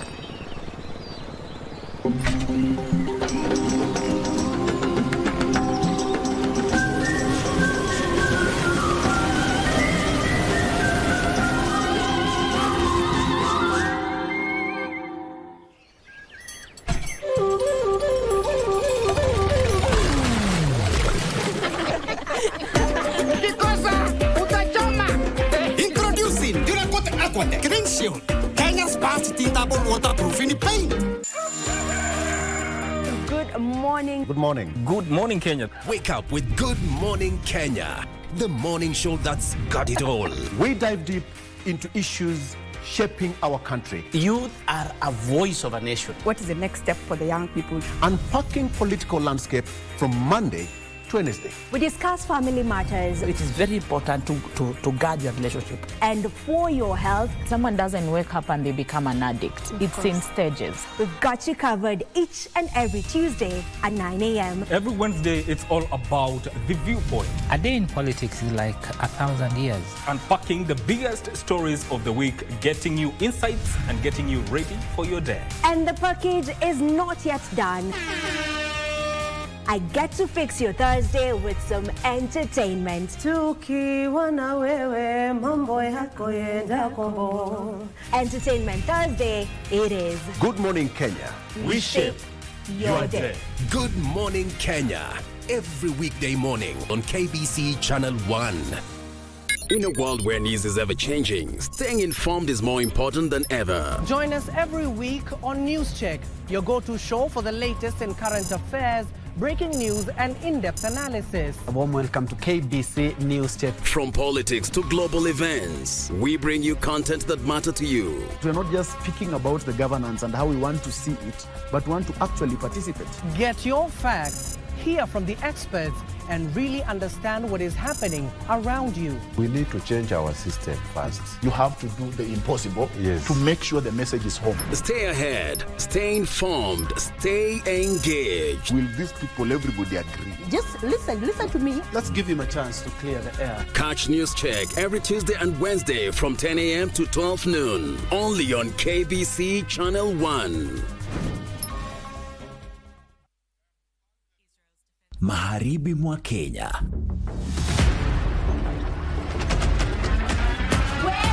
Maisha ya familia moja maskini yanaelea kwenye ukingo wa taabu. Umetoa wapi hizi pesa? Dadi, umeiba. Mwizi! Wewe ndio mwizi, unaiba mbuzi wangu. Baba ni mlevi, ameitelekeza familia yake na inayumbayumba. Leo mimi sijalewa na bado una raha. Andrew, adui mkubwa wa familia hii, anaichukia. Nini mnapigania? Shamba. Toka mbele yangu wewe. Pate pesa zetu bwana. Hauogopi Mungu, hauogopi shetani. Congratulations Dina. Nyamaza! Wanda kusema daktari anadanganya. Kwa Josh, kilichosalia ni mzigo mkubwa zaidi kielimu kama atafaulu kujiunga na chuo na kimaisha. Je, atatoboa?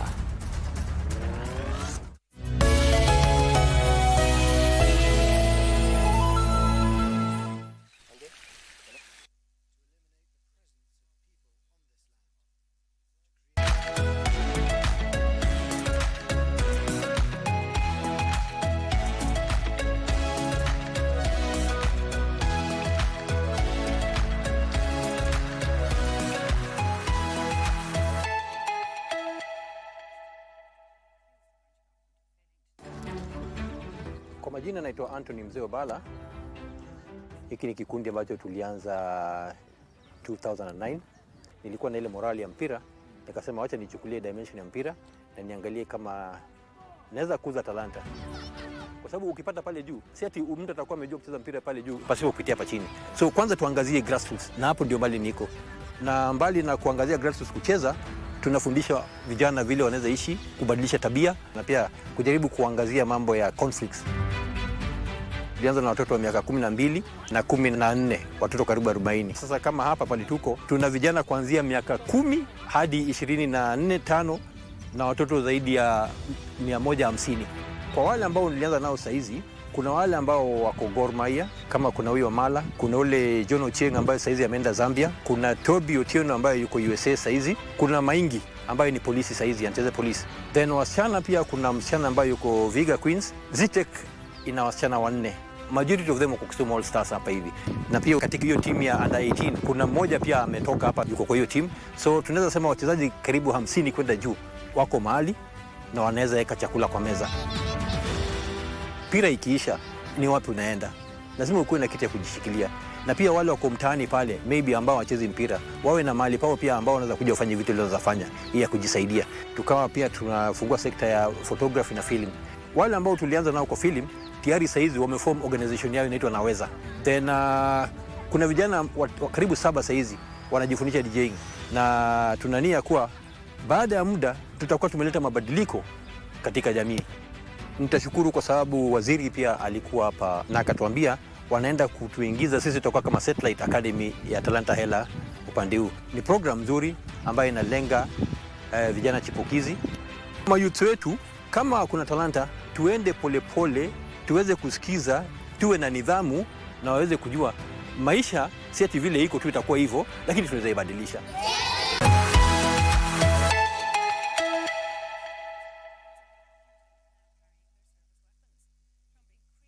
Thank you so much for tuning to Channel 1. This morning, my name is Yusuf Okech, and you are right on time for the Western Spectrum on Good Morning Kenya, right on the KBC Channel 1.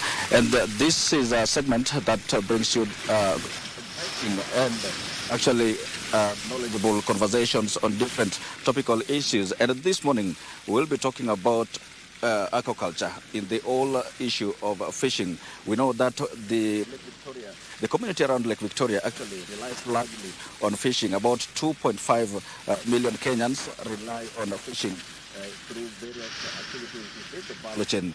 And talking about fishing, let me just finally speak about some statistics that relate to fishing. And we find that about 2.5 million Kenyans actually that live on the side of Kenya rely on fishing for their livelihood.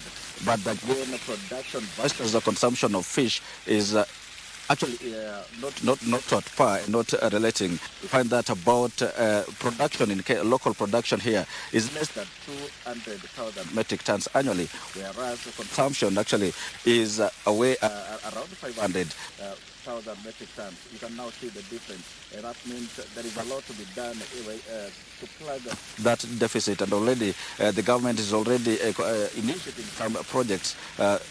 All issues to address that issue, that deficit further.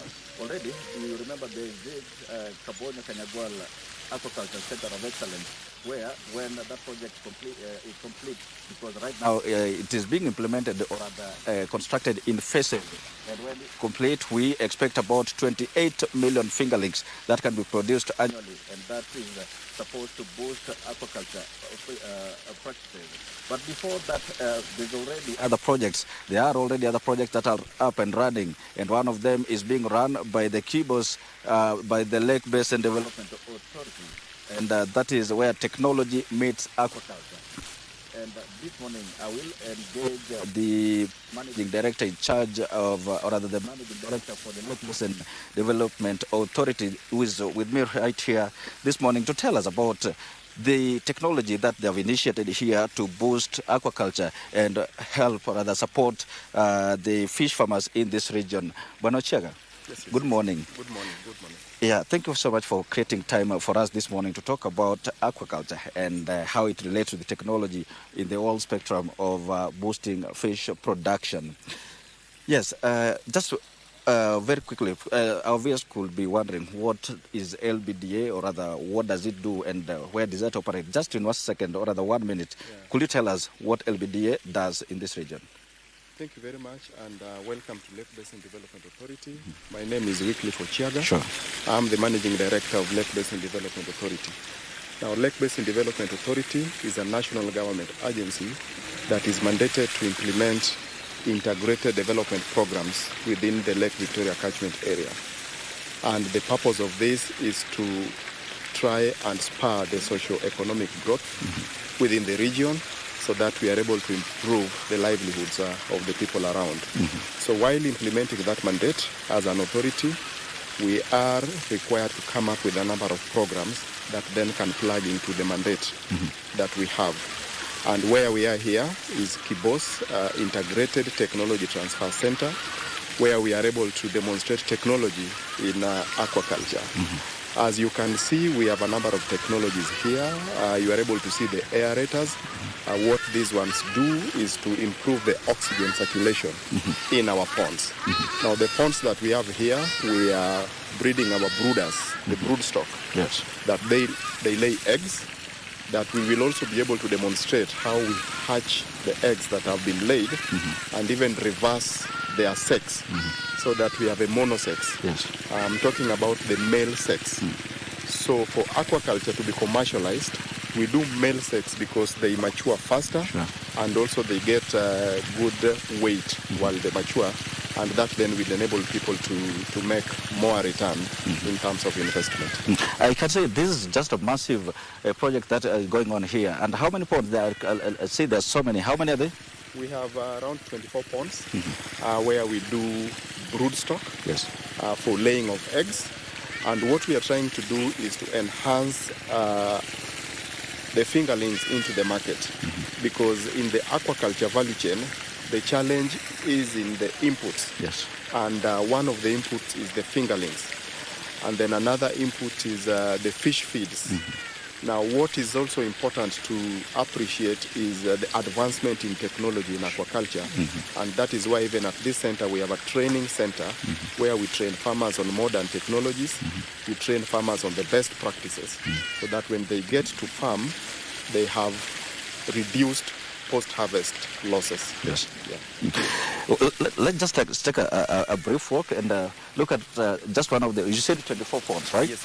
This is just one of them. So this is where the brooding happens? This is where one of the brooding areas, and this is a one pond around 100 by 100 meter diameter, plus many other ponds. So depending on the level of extraction of eggs from the brooders, it then dictates on which pond we have our brooders at. As you're able to see, these are still very young brooders, not able to be extracted. But as we move to the other side, you'll be able to see now the mature brooders that are able to lay eggs. That happens right on the other side. After the eggs are laid here, then the eggs are then transferred now to the recirculating aquaculture system, which is a technology that then hatches eggs into fingerlings. So when that is done, they also mentioned that what we focus on is to achieve a monosex. So that at the point we extract eggs here, the chances are that you'll get female and male. But when we hatch them into fingerlings, then we are focusing on retaining only the male fish. And I had mentioned that for male fish, they mature faster, and at maturity, they have good weights that then gives a higher rate of return compared to the other sex, that is female. Where do you access the brooders? Brooders, for a start, we had to buy from the established production centers. But you see now, over time, we are able now to produce ours, and we are able now to meet our requirements from what injection we had. And you said from the pond, you pick the brooders from the ponds, and then they are taken to that side where what's that place called? There is circulating aquaculture center. What we pick from the ponds are not the brooders. We extract the eggs from the brooders. But the brooders then still remain in the ponds, so that they continue to get us more and more eggs. And how long can they survive in the ponds producing their eggs? As long as possible, even more than 2 years, because they are normal fish. It's only that we do not want to harvest them to sell, because our main focus is in the inputs. But even as they are, you can actually harvest and sell. Earlier on, you mentioned to me that after you've extracted the eggs from the brooders and taken to where to the place we are going to now, and from there, that is when there's some sort of multiplication that happens. Yes. Yes. So there we have the jars, and that is the main technology there. So the eggs are hatched into the jars. Oh yes. And then produced. Now, even when they are produced, the chances are that you will get both male and female. All right. But now we do what is called hormonal sex reversal. So there is a feed that we give that then reverses them to a monosex. So that is what happens in that particular center. All right. That center, it's accessible only to the workers, or even us, we can go into it? Today we can, but on a normal day we try and restrict only to staff. So it's a controlled facility? It is a controlled facility. Okay. Yeah. So from that center, that is when you bring it to the machine? That is when now, there we harvest. Oh yes. And we hatch. But now the machine that you saw there now counts the fingerlings. All right. Yeah, so that you are able to know the number of fingerlings that you are giving to a farmer. And the reason why we adopted that fingerling counting machine technology is that we noted that for a very long time our farmers were not able to predict their output with certainty. All right.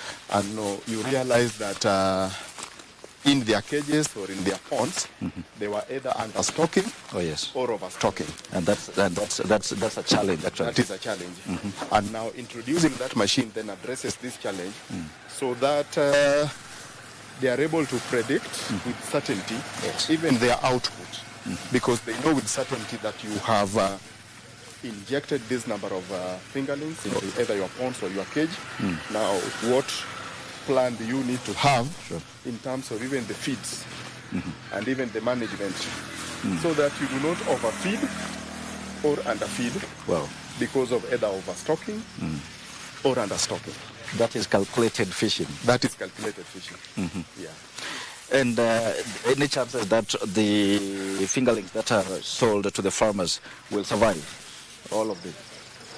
Any chances? Of course, you can't achieve 100% survival, but what we have always tried to do is that to release the sizable fingerlings into the market, that which we can achieve between 80-90% survival. Wow! And inside here it's quite hot. So it is quite hot because that is the temperature that is required here. Okay. Yeah. So once you extract the eggs, from the brooders in the pond, they are brought here. They are brought here to these hatchery jars. So what's happening here? Here is where the eggs are now being hatched. Okay. Now you'll be able to see as the machine runs. We have those that are coming out in very, very small sizes. They are called fry. So as we hatch, we get the fries. Fries are now the first ones to be hatched, the very, very tiny ones. And then those are now the ones that we put into these particular tanks. Now we keep on moving them into different tanks, depending on the weight that they will have achieved. Yeah. What are they doing here? Now, what is happening? Are they doing at the moment? What is happening here at the moment is that they are trying to eliminate what is not successful. They are trying to clean and remove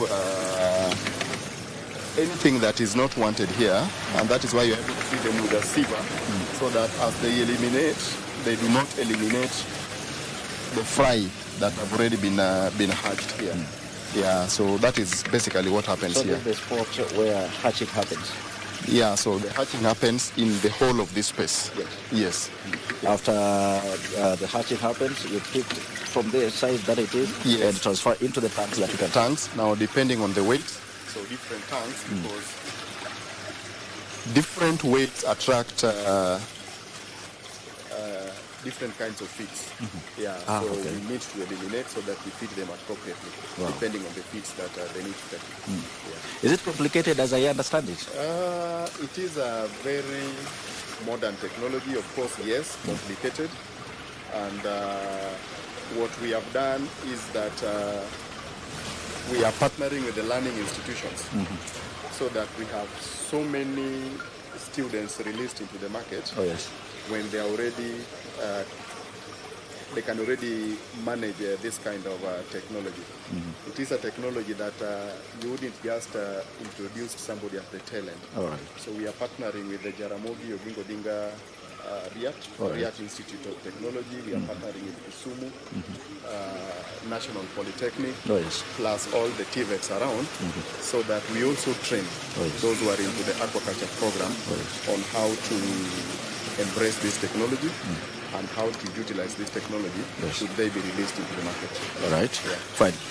Well, that has been the MD for the Lake Basin Development Authority, MD Uchiaga, talking to us about the technology that the institute, the authority is initiating here at the KBC Knowledge Transfer Center, telling us how our fingerlings are produced right here and then sold to the farmers on the bid boost fish production, rather to grow the fishing subsector. To build that gap where earlier on I told you that there is a huge deficit in terms of production versus consumption. Now they all in a bid to actually bridge that gap. Now the LBDA through the government through LBDA is initiating so many projects actually to bridge that gap. Well, that has been the Western Spectrum, and today it has been matters the aquaculture. We will continue to engage the MD off air, but because of time, I think now I will have to hand you back to Nairobi for the normal programming. My name has been Nicholas.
Good Morning Kenya gets to continue, and right now we are officially into the family check segment. And this morning we posed the question to you. We are asking, how do you handle family conflict? How do you handle family matters? How do you handle family disagreements? That is what we would love to get to hear from you. Our numbers are open. The WhatsApp line, that is 0716-103-301. 0716-103-301. You can talk to us and let us know how you go about handling conflict in your families. And joining us for this conversation, just to get deeper into it and try to find the best way to handle family conflicts. On my immediate right, we have Reverend B. Akama. Reverend B. Akama is a senior pastor, Sound of Abundance Church. Welcome to the show. Thank you so much. Right next to him, we have Might. Might is a trainer, a mentor, and also the CEO Pro Mentors Africa. Welcome to the program. Asante sana. And of course, my colleague Mike Megwe. Yes. Right here also. Asante sana. Let's get directly into this conversation. Let's begin by just looking at what are some of the things that cause conflicts in families. If we may begin with you, Rev. Yeah, there are several things that contribute or attributes to family conflicts. And one of them that I can mention is communication breakdowns. When there's a communication breakdown, it can bring conflicts in families. One thing about family, people are brought up together. As it is in a family setup. And then you find, as people grow, people get different beliefs, different understandings of things, and how they want things to run. So that can bring some disagreement because of how we communicate when it comes to issues that are very fundamental. And you see, that is one of them, communication to finances. So there's so many things that, depending with the kind of a family or the kind of a family setup, family conflicts are attributed by so many things. And one of them, I think, is family communication, wrong communication, or lack of free flow of communication. Yes. Yeah, so according to you, the main thing is communication. Yes. Mike, what's your take? To me, in the same line is expectation that you have that you're not in line with your opponent. When this expectation does not coincide with each other, then there's disagreement. So you find that I'm expecting this, I'm expecting, I know your finance is there, I'm expecting you tell me umefika nyumbani, I'm expecting your phone should be not have password, I'm expecting, you know, those expectation is not managed, then there's a conflict. Because something distract my mind and distract the other, my opponent. So with that one expectation, then, when it's not managed, then a conflict comes in. There's also the aspect of when it comes to major things like inheritance, there's land issues. It's true, it's true. Yes. We've seen families that have wamechukuliana panga juu ya land, and you see a well-knit or a close-knit family disintegrate with time because of major issues like inheritance and land. But then again, moving forward, how does that work? Because there's one family that used to be together. They used to, say, for instance, pray together, have events together, family events together.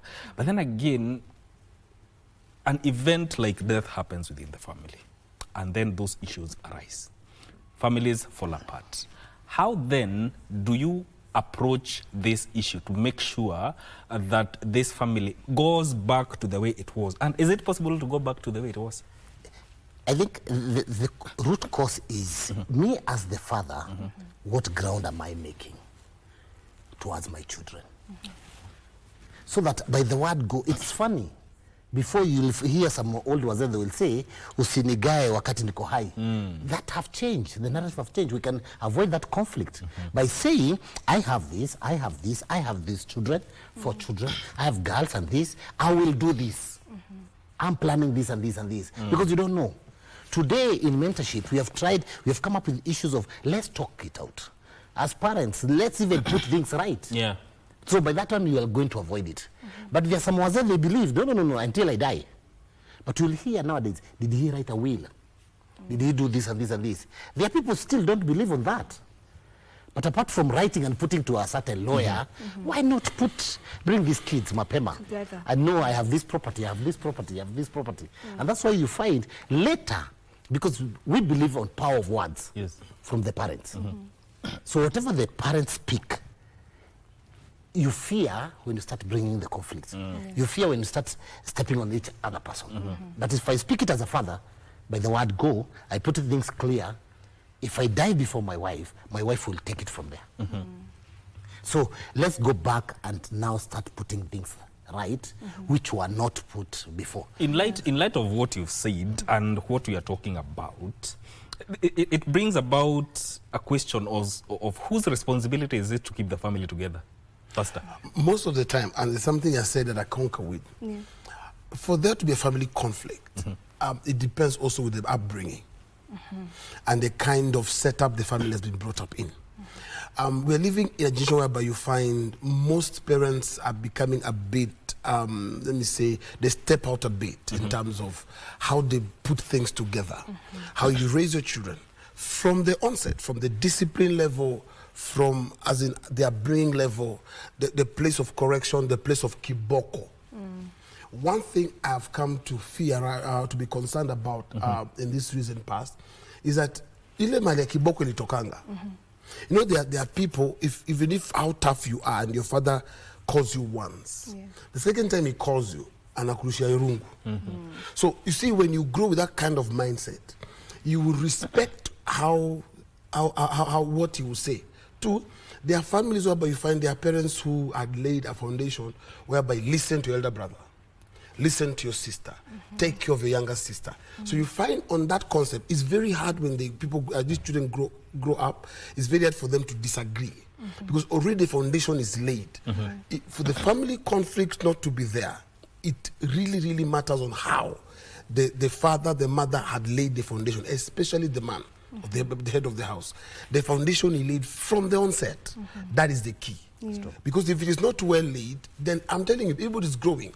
We hear from other people, we learn from other people. When a child grows, he will hear another concept, somebody's idea, somebody's counsel. So what they would do, they would take it.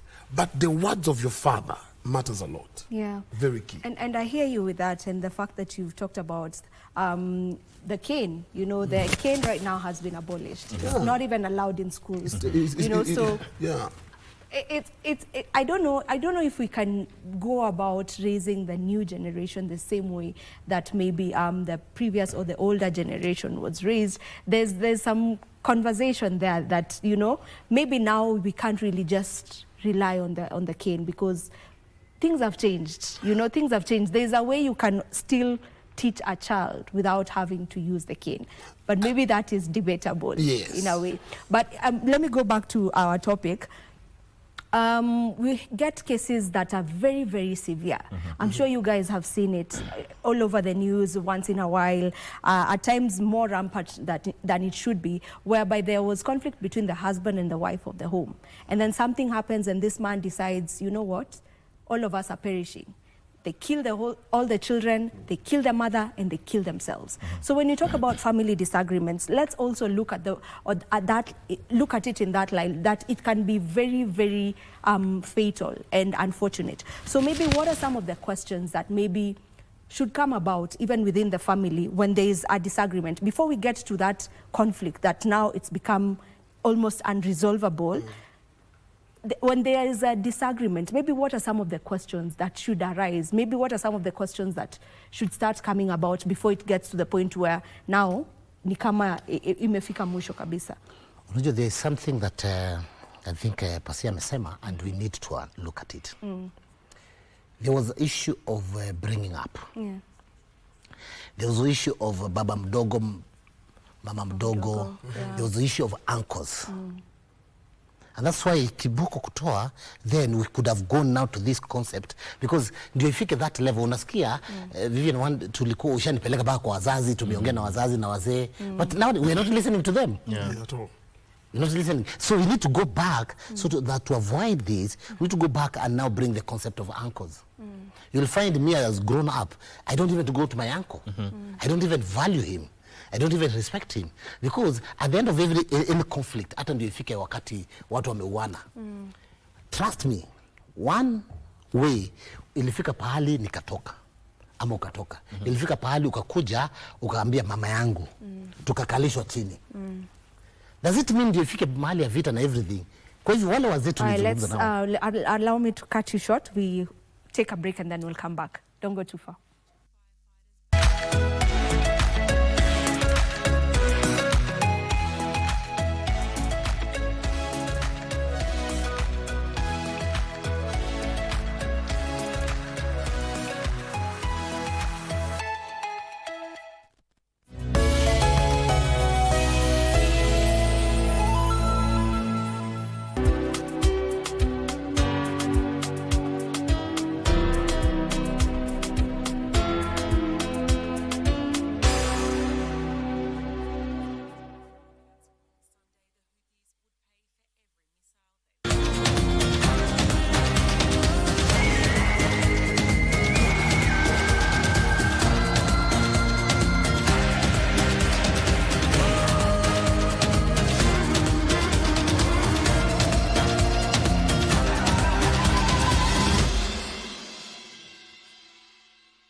From the listed housing developments, select your preferred location and apply for a housing unit to begin your journey towards home ownership. Prices start from 640,000 Kenya shillings. Visit Boma Yangu at www.bomayangu.go.ke. Brought to you by Affordable Housing Board. Makao Bora, Jukumu Letu. Orban turns left, fires home. Kenya lead. The ongoing CHAN 2024 is intriguing. Well, after the VAR check, it's been ruled out. It's not a goal. CAF's flagship tournament attracts over 1.4 billion TV audiences and 2.2 billion digital streams, making it one of the top 4 global football events. Full time, and Kenya have done the unthinkable. They go undefeated through the group stages in the group of death. To our esteemed sponsor and partner, numbers don't lie. To the 12th man in Kenya and globally, it is not boasting if you can back it up. We salute you. Let's keep doing it the way we know how. Live and exclusive on KBC Channel 1, your true sports partner.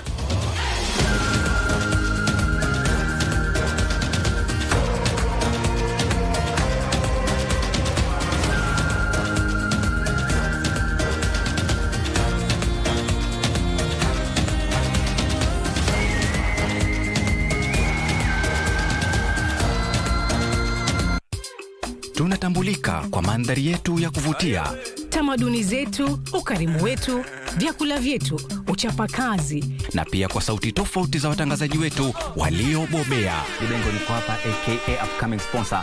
Bila shaka hapa ni kama PDG, ma deep state pia vile cartels.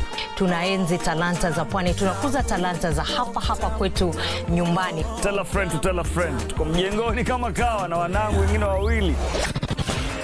Usikose kutegea 103.1 Pwani FM, station ambayo itakupa fursa ya kupata uhondo kamili wa pwani na kuleta Wakenya pamoja. Pwani FM, tafrija ya kipwani.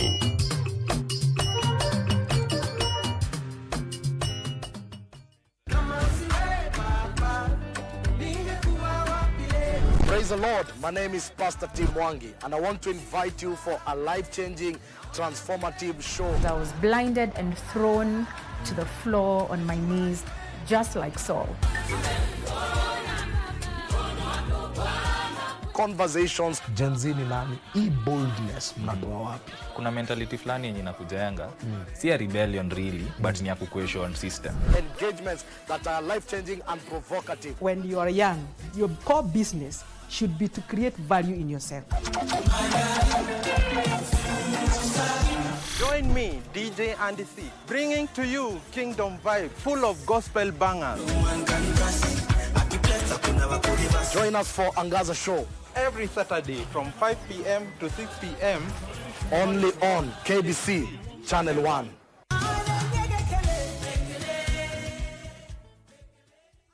I never heard the music so sweet. I repeat. Wagwan, me brethren, big things are going. Remember, each and every Monday we have to shell down the place with nothing but the best of smooth reggae vibes in your favorite station. You know these things, man. Alafu kila Tuesday, kata simu tupo side, giving you Kenyan music from the 254. And of course, you can spice up your Wednesday by enjoying blazing hot hip-hop and R&B jams. We don't got no label. She say she want bottles. Vibes and vibes as we go all across Africa, Kenya, Nigeria, Ghana, all the way to Tanzania to give you nothing but the best on Afro Thursday. Make sure you make a date with us each and every single Friday with me, DJ_Liza Diva, DJ Colda, and me, Wanjiko. This is Club One Extra. Unanifanya nisikie kunyongwa Hadija ai Mani especially ukisonga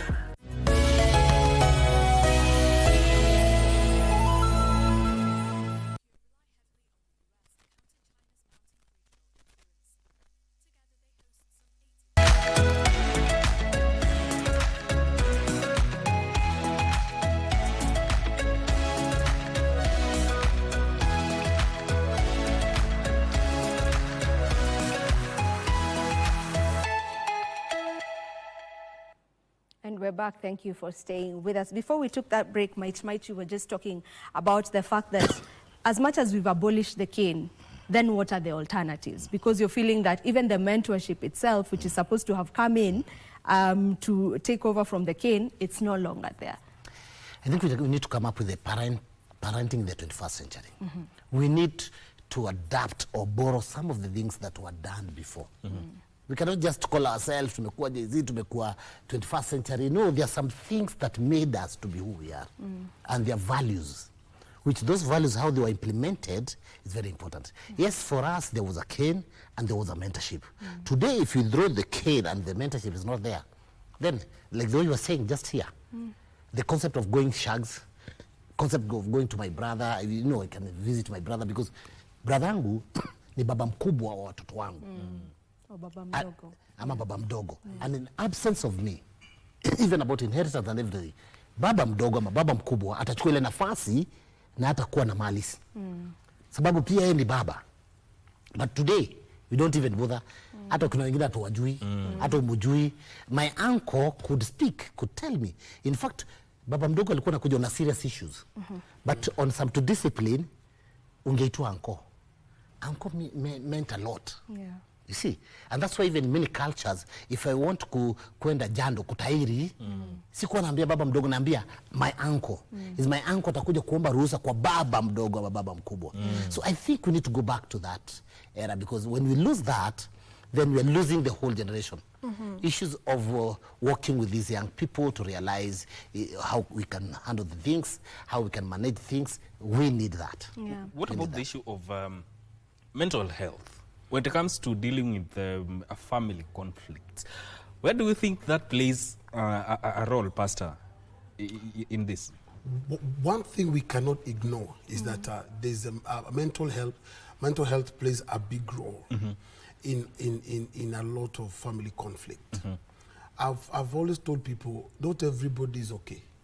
And we cannot assume that everybody is fine. I might be fine, but my brother is not feeling fine, due to what he's eating, where he is, and what he's going through. We can't avoid that part, you see, because there is most people nowadays are under pressure. Many people are stressed. Many people are having emotional breakdown. Many people are overwhelmed. And they don't know how to vent it out or who to talk to. That is why also you find there must be a space whereby who do I talk to when I feel I'm under duress? Who do I talk to? Because if you have nobody to talk to, then you'll vent on the wrong person. You'll come home and your wife will tell you something. And you just imagine this, what she's telling you is not worth killing her. But because you have another issue at the back of your mind, you vent it on her. So every person must have someone that they can talk to openly. It could be your pastor, it could be a friend, it could be a relative. There must be someone, because you cannot, nowadays I've seen families or couples, let me use that word, couples whereby it's only me and my wife, it's only me and my kids. And these kids are growing, and the only people they know is mom and dad and house assistant. Period. So this girl is growing up, and there are things that I'm like, where? Don't do. You. So she gets to a space whereby she doesn't have a way out. She'll start bottling up things, and her mind begins to run helter-skelter. The next thing, issues. She'll spark out. She'll hang herself. She'll start getting into drugs.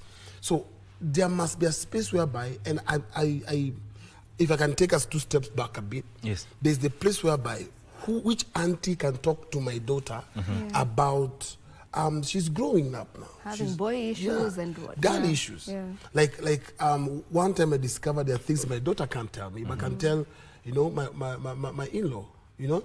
So there must be that space where we can talk. Open it up. You must allow your children, or you as a person, you must open that can whereby who do I talk to apart from the partner I have or my brothers. Very key. Yeah. An outsider can bring in another thought, another idea that can help you notice that this thing can be handled differently. Because mental health now is challenging many people, and many people are reacting out of that state. Yeah, and even speaking about the fact whereby you just keep bottling things up, so that when it comes to that time when it's exploding, then it's absolutely bad, and everyone you'll hear someone say, "But hakukuwa hivyo, sijui," but there was something they were just adding on to it. And that brings me to my next question, that is of sweeping things under the rug. Because there are people that's their way of approaching situations. They don't like speaking about it. They don't like confrontation. I'll put in quotes, because sometimes it's not really confrontation, it's communication, right? So the issue of sweeping things under the rug and avoiding things, you know that there's a problem here, but then you just assume none of you speaks about it. I think this is all surrounding the mental health. And seriously, mental health is about mind. If you manage the mind on any conflict, any disorder in a human person, started with the mind. And even in mind, even how you look for somebody to talk to, but which methodology, the approach on talking to. Kuna ule utaenda kubonga naye. In fact, wazazi tunafaa ku style up. Because pia watu hii wanatu come away, because instead of having a friendly conversation, you're still bringing rules and regulations. You're still, akijibu hivi, ushaanza ku-fight back. Ukisha fight back, kesho atakuwa na wewe. Kesho atakuongelesha kama uncle, kama baba mdogo and everything. But now if we look about the mental health, what are we putting in our mind at workplace? And that's why these are conversations that need in all people in this country. As a teacher, as a politician, as what, there is a pressure. Mental health comes as a result of a pressure coming, and then when you don't handle that pressure or manage that pressure, then it goes down to the family. Tuko hapa job, umeni pressure, hizi makamera sijui nifanye nini, kufika nyumbani, kitu kadogo hivi, kame provoke hasira, na si mimi nimekukosea, ni job umekosewa. So how do we manage, how do we mitigate? I think various institutions, the church institution, any institution, we need to talk about the mental health. We need to talk about the mind. And in fact, when I talk about mental health, for me, I talk about the mind. Because it's the mind that you manage, you need to manage. Whatever I'm putting in, if I put in, I think, when brother, inakaa we na mother, kuna vitu mnafanya chini, perception. Assumption. Nimeanza kuwa, na labda hakuna kitu mnadu. Ni vile tu umekuwa ukipigia mother kila siku, mimi sipigi. So vile mother niko close, then tunaanza kufight. Unaona ni kama kuna kitu more favored than you. It's more favored. So how do we manage the mind? How do we mitigate the mind? What are we putting in? Somebody says, whatever you put garbage in, garbage out. Garbage out, yes. What information am I putting in? And if I manage information, which is communication, if I manage information, then I manage mental health. Then I manage Ata health. It's about what nimesoma hivi. What am I eating? It comes to the mind. Usi kuta pahali kama mimi tukiwa wadogo, we were forced to kula malenge. Na kitu ingine, kuna ile sijui kama mlikunywa inaitwaje? Ile mafuta ya samaki. Omega 3. Irritating. Up to today I hate it. But if you try to imagine malenge, my wife anaikanga sasa napika chapati, I love that. But malenge itself, it was put to me by force. Yes. Pako unapikiwa malenge na viazi na kila kitu unazichagua hivi. My friend, mafuta ya samaki unakunywa hivi, anagojea hapa mother. Ile vitu utachapwa mpaka umeze. But if you try to imagine how it was brought to me, and now I hate it, I had put in my mind, hii ni mbaya. Today I'm a scholar in this country. Is it bad? It's the best thing you should have. Very nutritious. So what am I installing in my mind? Ati I go to Kisumu, usipo nini utakupata malaria mentality. Mindset. So if we can try to help people to manage mind of the information that comes, then we'll be somewhere. And that will avoid conflict. Even the approach that is applied by people, even families, matters a lot. And in this case, maybe, what do you think, Pastor, compromise plays? How do you think it plays out if, as at now, we were to get to a middle ground within the family? One of the things is we need to get to a point, no matter what you feel, no matter what you're going through, learn to speak your mind. Very important, because most people operate with assumptions. And it is what I think and what I believe is that's what I make as a decision. When we have to solve any problem, for us to avoid conflict, I must bring in my thoughts verbally. This is what I think. I think you're unfair here. I think this is not going well here. This is my take. That will help us come to a plain ground where we can solve any problem. Because most people, you'll find somebody who has some grievances about a brother, or how mom is handling my younger sister, or the way I feel my wife is handling me, or the mother-in-law thinks about me. So what happens is, by the time I come for the meeting, I have a set mind. There's this, I've already concluded. There's an outcome you expect. Yes. Yeah.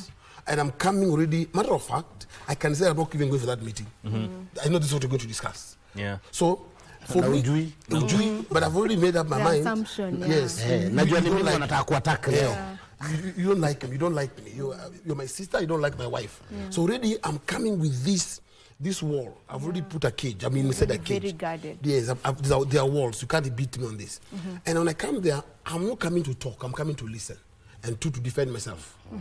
So this will make conflicts grow.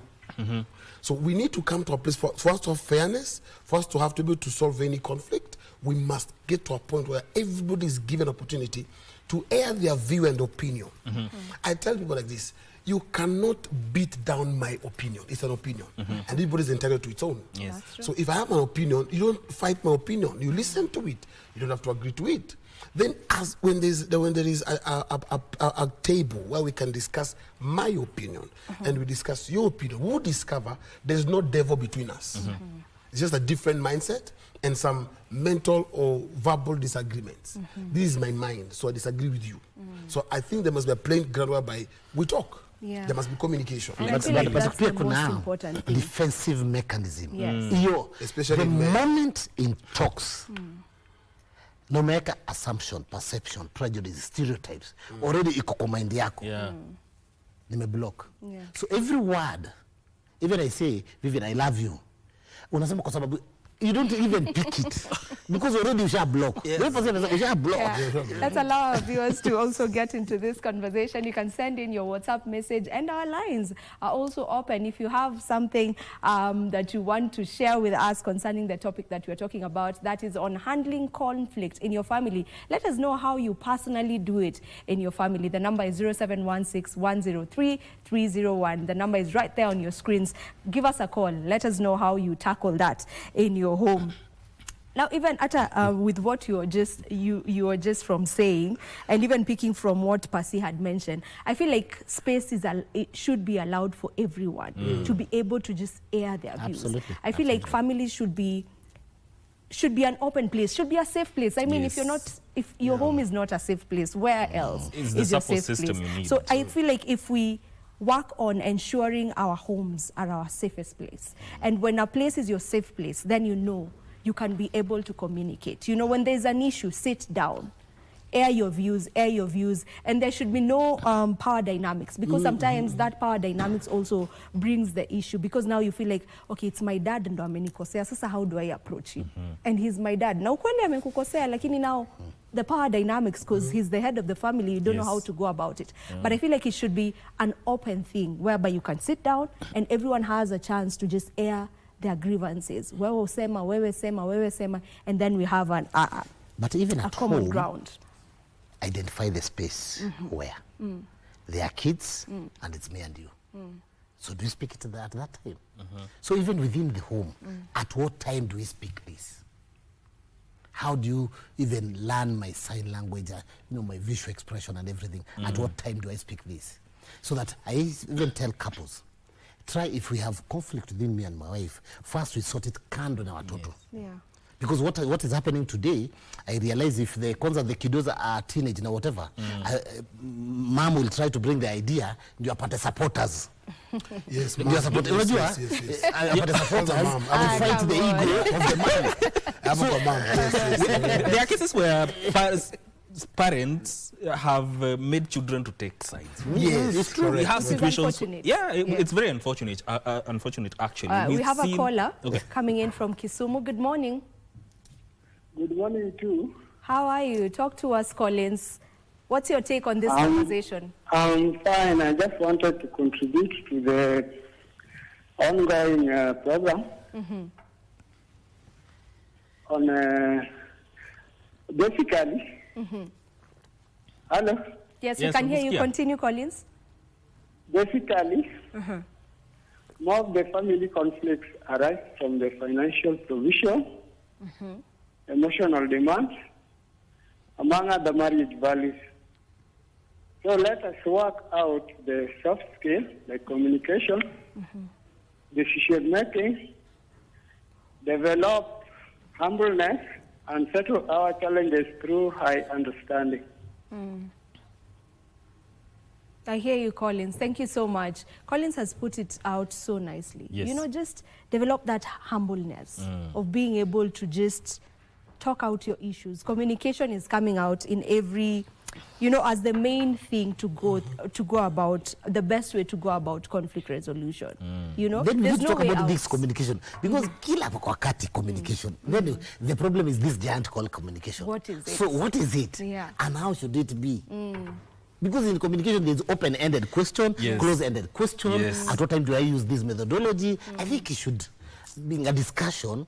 Because kwa kila kitu communication. And even we are talking, they're also non-verbal. Even if we're talking about that communication, the aspect of mediation, if there is this family conflict, will it play a role in making sure that this family comes to a common, finds consensus, and will the parties feel like their matters have been handled the way they should have been handled? Yeah, and when you're thinking about, just to echo on what he's saying, and when you're thinking about bringing in a third party, who are you looking out? Exactly. Who are you looking at as the third party? One of the things I've noticed also, especially in a family setup, parents have really contributed in family conflicts.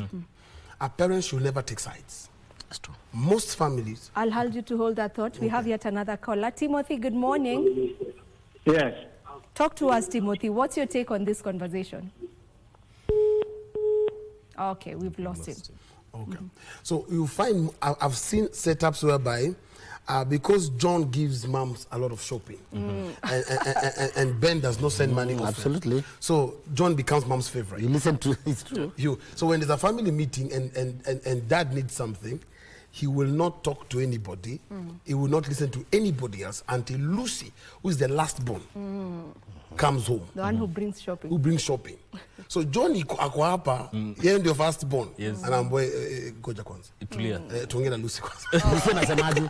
That would be so unfortunate. It's true. And so this thing begins by the elder brother feels this is my younger sister. So the parents have contributed. We have Patrick on the line. Okay. Patrick, good morning. Reduce the volume of your TV kindly. Put it on mute. Weka TV mute ndo tusikizane. Hello? Talk to us, Patrick. Hello? Hi, we can hear you. Patrick? Patrick, do we still have you on the line? Okay, when you call us, kindly just mute your television so that we're able to get to communicate. Okay, Patrick, nzuri sana. Tuambie mchango wako katika mjadala wetu leo ni upi? Ya, ninawapata lakini kwa chini, ingawaje kwa chini kidogo. Nilikuwa nataka nijadilie mjadala mnaendelea nayo kwa TV. Karibu. Hello. Endelea Patrick, tunakusikia. Ya, hapa mjadala ambao mmeleta, mmeleta jawabu kwa mapana sana. Kwa sababu mahali conflict katika familia ni kitu kikubwa, mmechukua kubwa sana. Sababu inaanzia kwako kwenyewe kama familia yako na bibi yako na watoto, alafu inaenda mpaka sasa kwa familia, brada zako, sister zako, mpaka mtu kama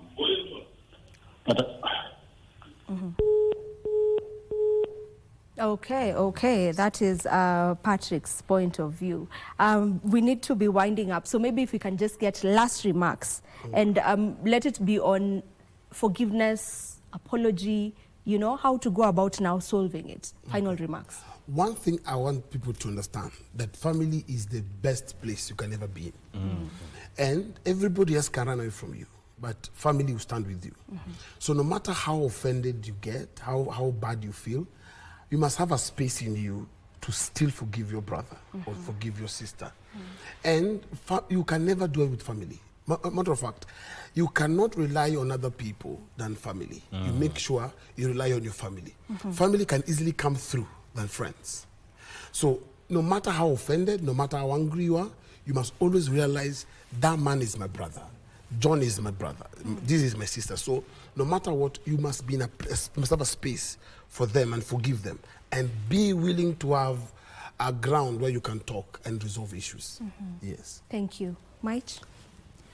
Forgiveness is not taking advantage of the other person. Forgiveness is not justifying. And that's why it is in Matthew 6:14. And it's a condition. It's the word, if you forgive, our Father will also. Bible yote angalia tu yote. Hapo ndio condition. It's not easy, but it's possible. My father, who disowned me and everything, I forgive. Today is my best friend. But it took people to journey with me. It took a priest by the name Father James to journey with me to accept my father, and I realized I don't have another father. And today, I'm telling you, you're not 1 week without calling me. By the way, tutafanya, I'm not the firstborn. But even it reached a moment, even I was adopted by a family, and I have both parents. During my wedding, even he was not even present. You see? But today, after realizing this, and I've realized I have no option. Even if I go heaven, he remained to be my father. I carry his name. So forgiveness, friends, is something that is the only condition, and we need to forgive. But sometimes the pain is too much, but God still tells us, you have to forgive. You must forgive. So then that comes as a result of trying to take a moment of understanding where my father was coming from, where I was coming from. Then from there, now becomes very easy to let go. After letting it go, then my father becomes, I embrace him. Today there are some words he speaks, and I'm very sure out of those words, I'm prospering. So forgiveness is not taking justification. Forgiveness is not this. Forgiveness is forgiveness. Just ask for forgiveness. In fact, Father James told me, if you find a mad person and that mad person slaps you, will you slap back? No. Why? Because he's mad. Is it true? If you go to the hospital and you find somebody mess na kwa hospitali, will you attend to that person? Na akiwa nje, you cannot attend. So he told me, take your father as that person ambaye hajui na wewe unajua. So attend to him, because the truth that you have in you, what you know about forgiveness, he doesn't know. So be the first one to bring that love and forgiveness. And indeed, so forgiveness. That is very true. And indeed, because it's cast on stone, you cannot change your family. You can't. You can change friends, but it's cast on stone. You cannot change your family. So I don't think it's prudent to keep grudges, as you have said. Forgiveness is the ultimate way. And the act, and as you have said, communication. Very important. Most important thing. Thank you so very much for joining us for this conversation. Might, Reverend Akama, we appreciate that you took your time to just come and talk about this very sensitive matter. We appreciate your time for sure. Now, don't go too far. Victor is coming in so that we can be able to wind up the show.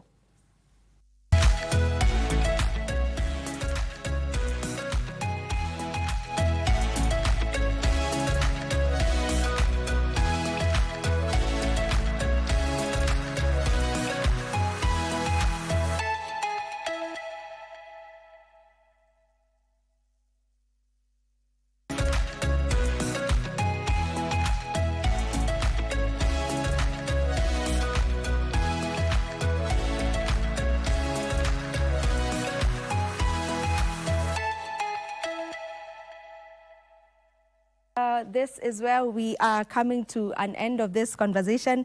But just to touch on how today's show was. Today we've had an amazing show, you know? And the fact that the Chan Trophy was here in the morning on GMK. You guys. Hey. You're seeing it over there, like we saw it live. You know, let me tell you something. Vivian, you did you get close to that thing? Come on. I felt the power. I felt like what the players are actually yearning for was closer to us here. Yeah. Like, arm and nose length. But it is so far from the contenders, from the players, and from the nations, what they are fighting for. It was just right here with us. I mean, you get to understand the value and the power of sports, and basically what the member of parliament said and the deputy governor said. As legislators, I think as a country, we need to start appreciating that we really need to commercialize football and sports in this country. It's one of the best paying discipline, if you ask me. Faith Kipyegon, talk of Eliud Kipchoge, talk of Victor Wanyama, who was here, an ambassador. He's played for some of the biggest teams, Tottenham Hotspurs out there. So where Victor Wanyama is called, Kenya is called. Yes. Man, I could feel there's an aura. There's an aura. That kizungu kubwa. Yeah, there's an aura around it. And it's absolutely. just, it calls for us supporting and investing more on when it comes to sports, just as you're saying. Just ensure there are facilities where young boys, girls can be able to go. If it's tennis, let there be tennis areas where they can go and just... And fully nurtured. Fully nurture it. Even in schools, let's ensure that we allow that core curricula to take place, because there are people who are truly, truly talented, but sometimes it just... goes without being noticed because they didn't get the opportunity for it to be nurtured. You look at even sports at high school level, whether it's football, volleyball, and everything, there's a lot of talent. Kenya has a lot to offer. It's an avenue that needs to be invested in, and intentionally so. Because given that we have reached finals, quarterfinals. So it's not an easy feat. It's not an easy feat. In fact, let me just quote, for the sake of people who did not watch that segment. Those two guests said one thing, that the government has to be quite deliberate. The same way we have got funds for education, we have got funds for all these other departments across the country, health, for example, education. There is a deliberate fund for this, the sports and health. Then education and health. Then it means that even during budgeting, there should be a budget for sports. One. Number two, because sports is devolved, why don't you have every county having a tournament? Then we have got inter-county tournament, which is deliberate and which is quite predictable, that after every 3 months we have got inter-county football, tournament, or whichever netball, whichever discipline, that all the 47 counties come together, but it is rotational. That this time we are in Taita Taveta County, pun intended. Next time we are in Kerenyaga, Wanguru Stadium. You get what I'm saying? Then we have got, we'll spread the sports tourism across all these. I would imagine people are going to play in Taita Taveta. You can imagine a land of 1,000 hills, right? Rice pads and, the what. So that would also create local tourism in the country. But all in all, it was a good show. We enjoyed. We have to wrap it up, guys. All right, this is time for us to now say goodbye to you. Very many thanks. Thank you to each and every one of you who has been tuned in from when we began the show at 6:40 a.m. until this point in time. We do appreciate your time, and we usually do it each and every morning, weekday morning, right here on KBC Channel 1. Good Morning Kenya is the show, so tell a friend to tell another that they should not be missing this show. And by the way, you're on TikTok.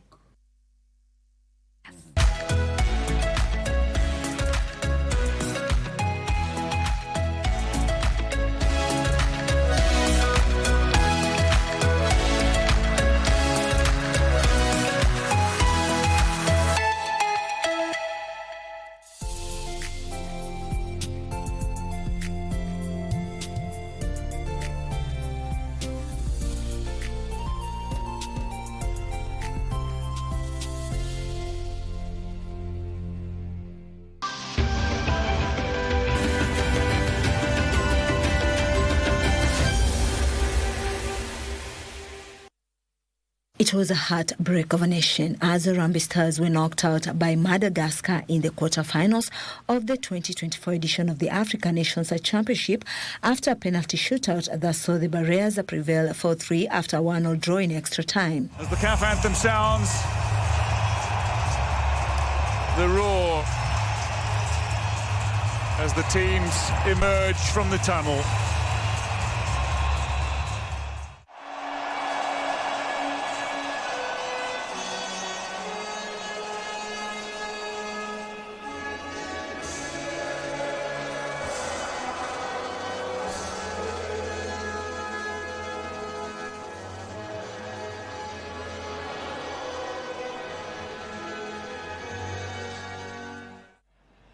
Aboud, 13 years, Mansour Senior, with decades of experience, including much of that in Europe. Shiri into the danger area. Caution might be coming here, and indeed Bono, it looks like, is going to be the first player to receive a booking. Shiri back on his feet, ready to take. He won't go directly a goal. The taller men gather on the edge of that penalty area. Bushiri header! Steered home by Omija! Amuka Nayo! Get down with it! Everybody up as Kenya get down with it. 3 promising set pieces, and early in the second half they deliver. Mushiri with a fine delivery that was headed home by Alfonso Mija. His job is to defend, but he scored in this tie to give Kenya the lead that they felt they would have deserved given their dominance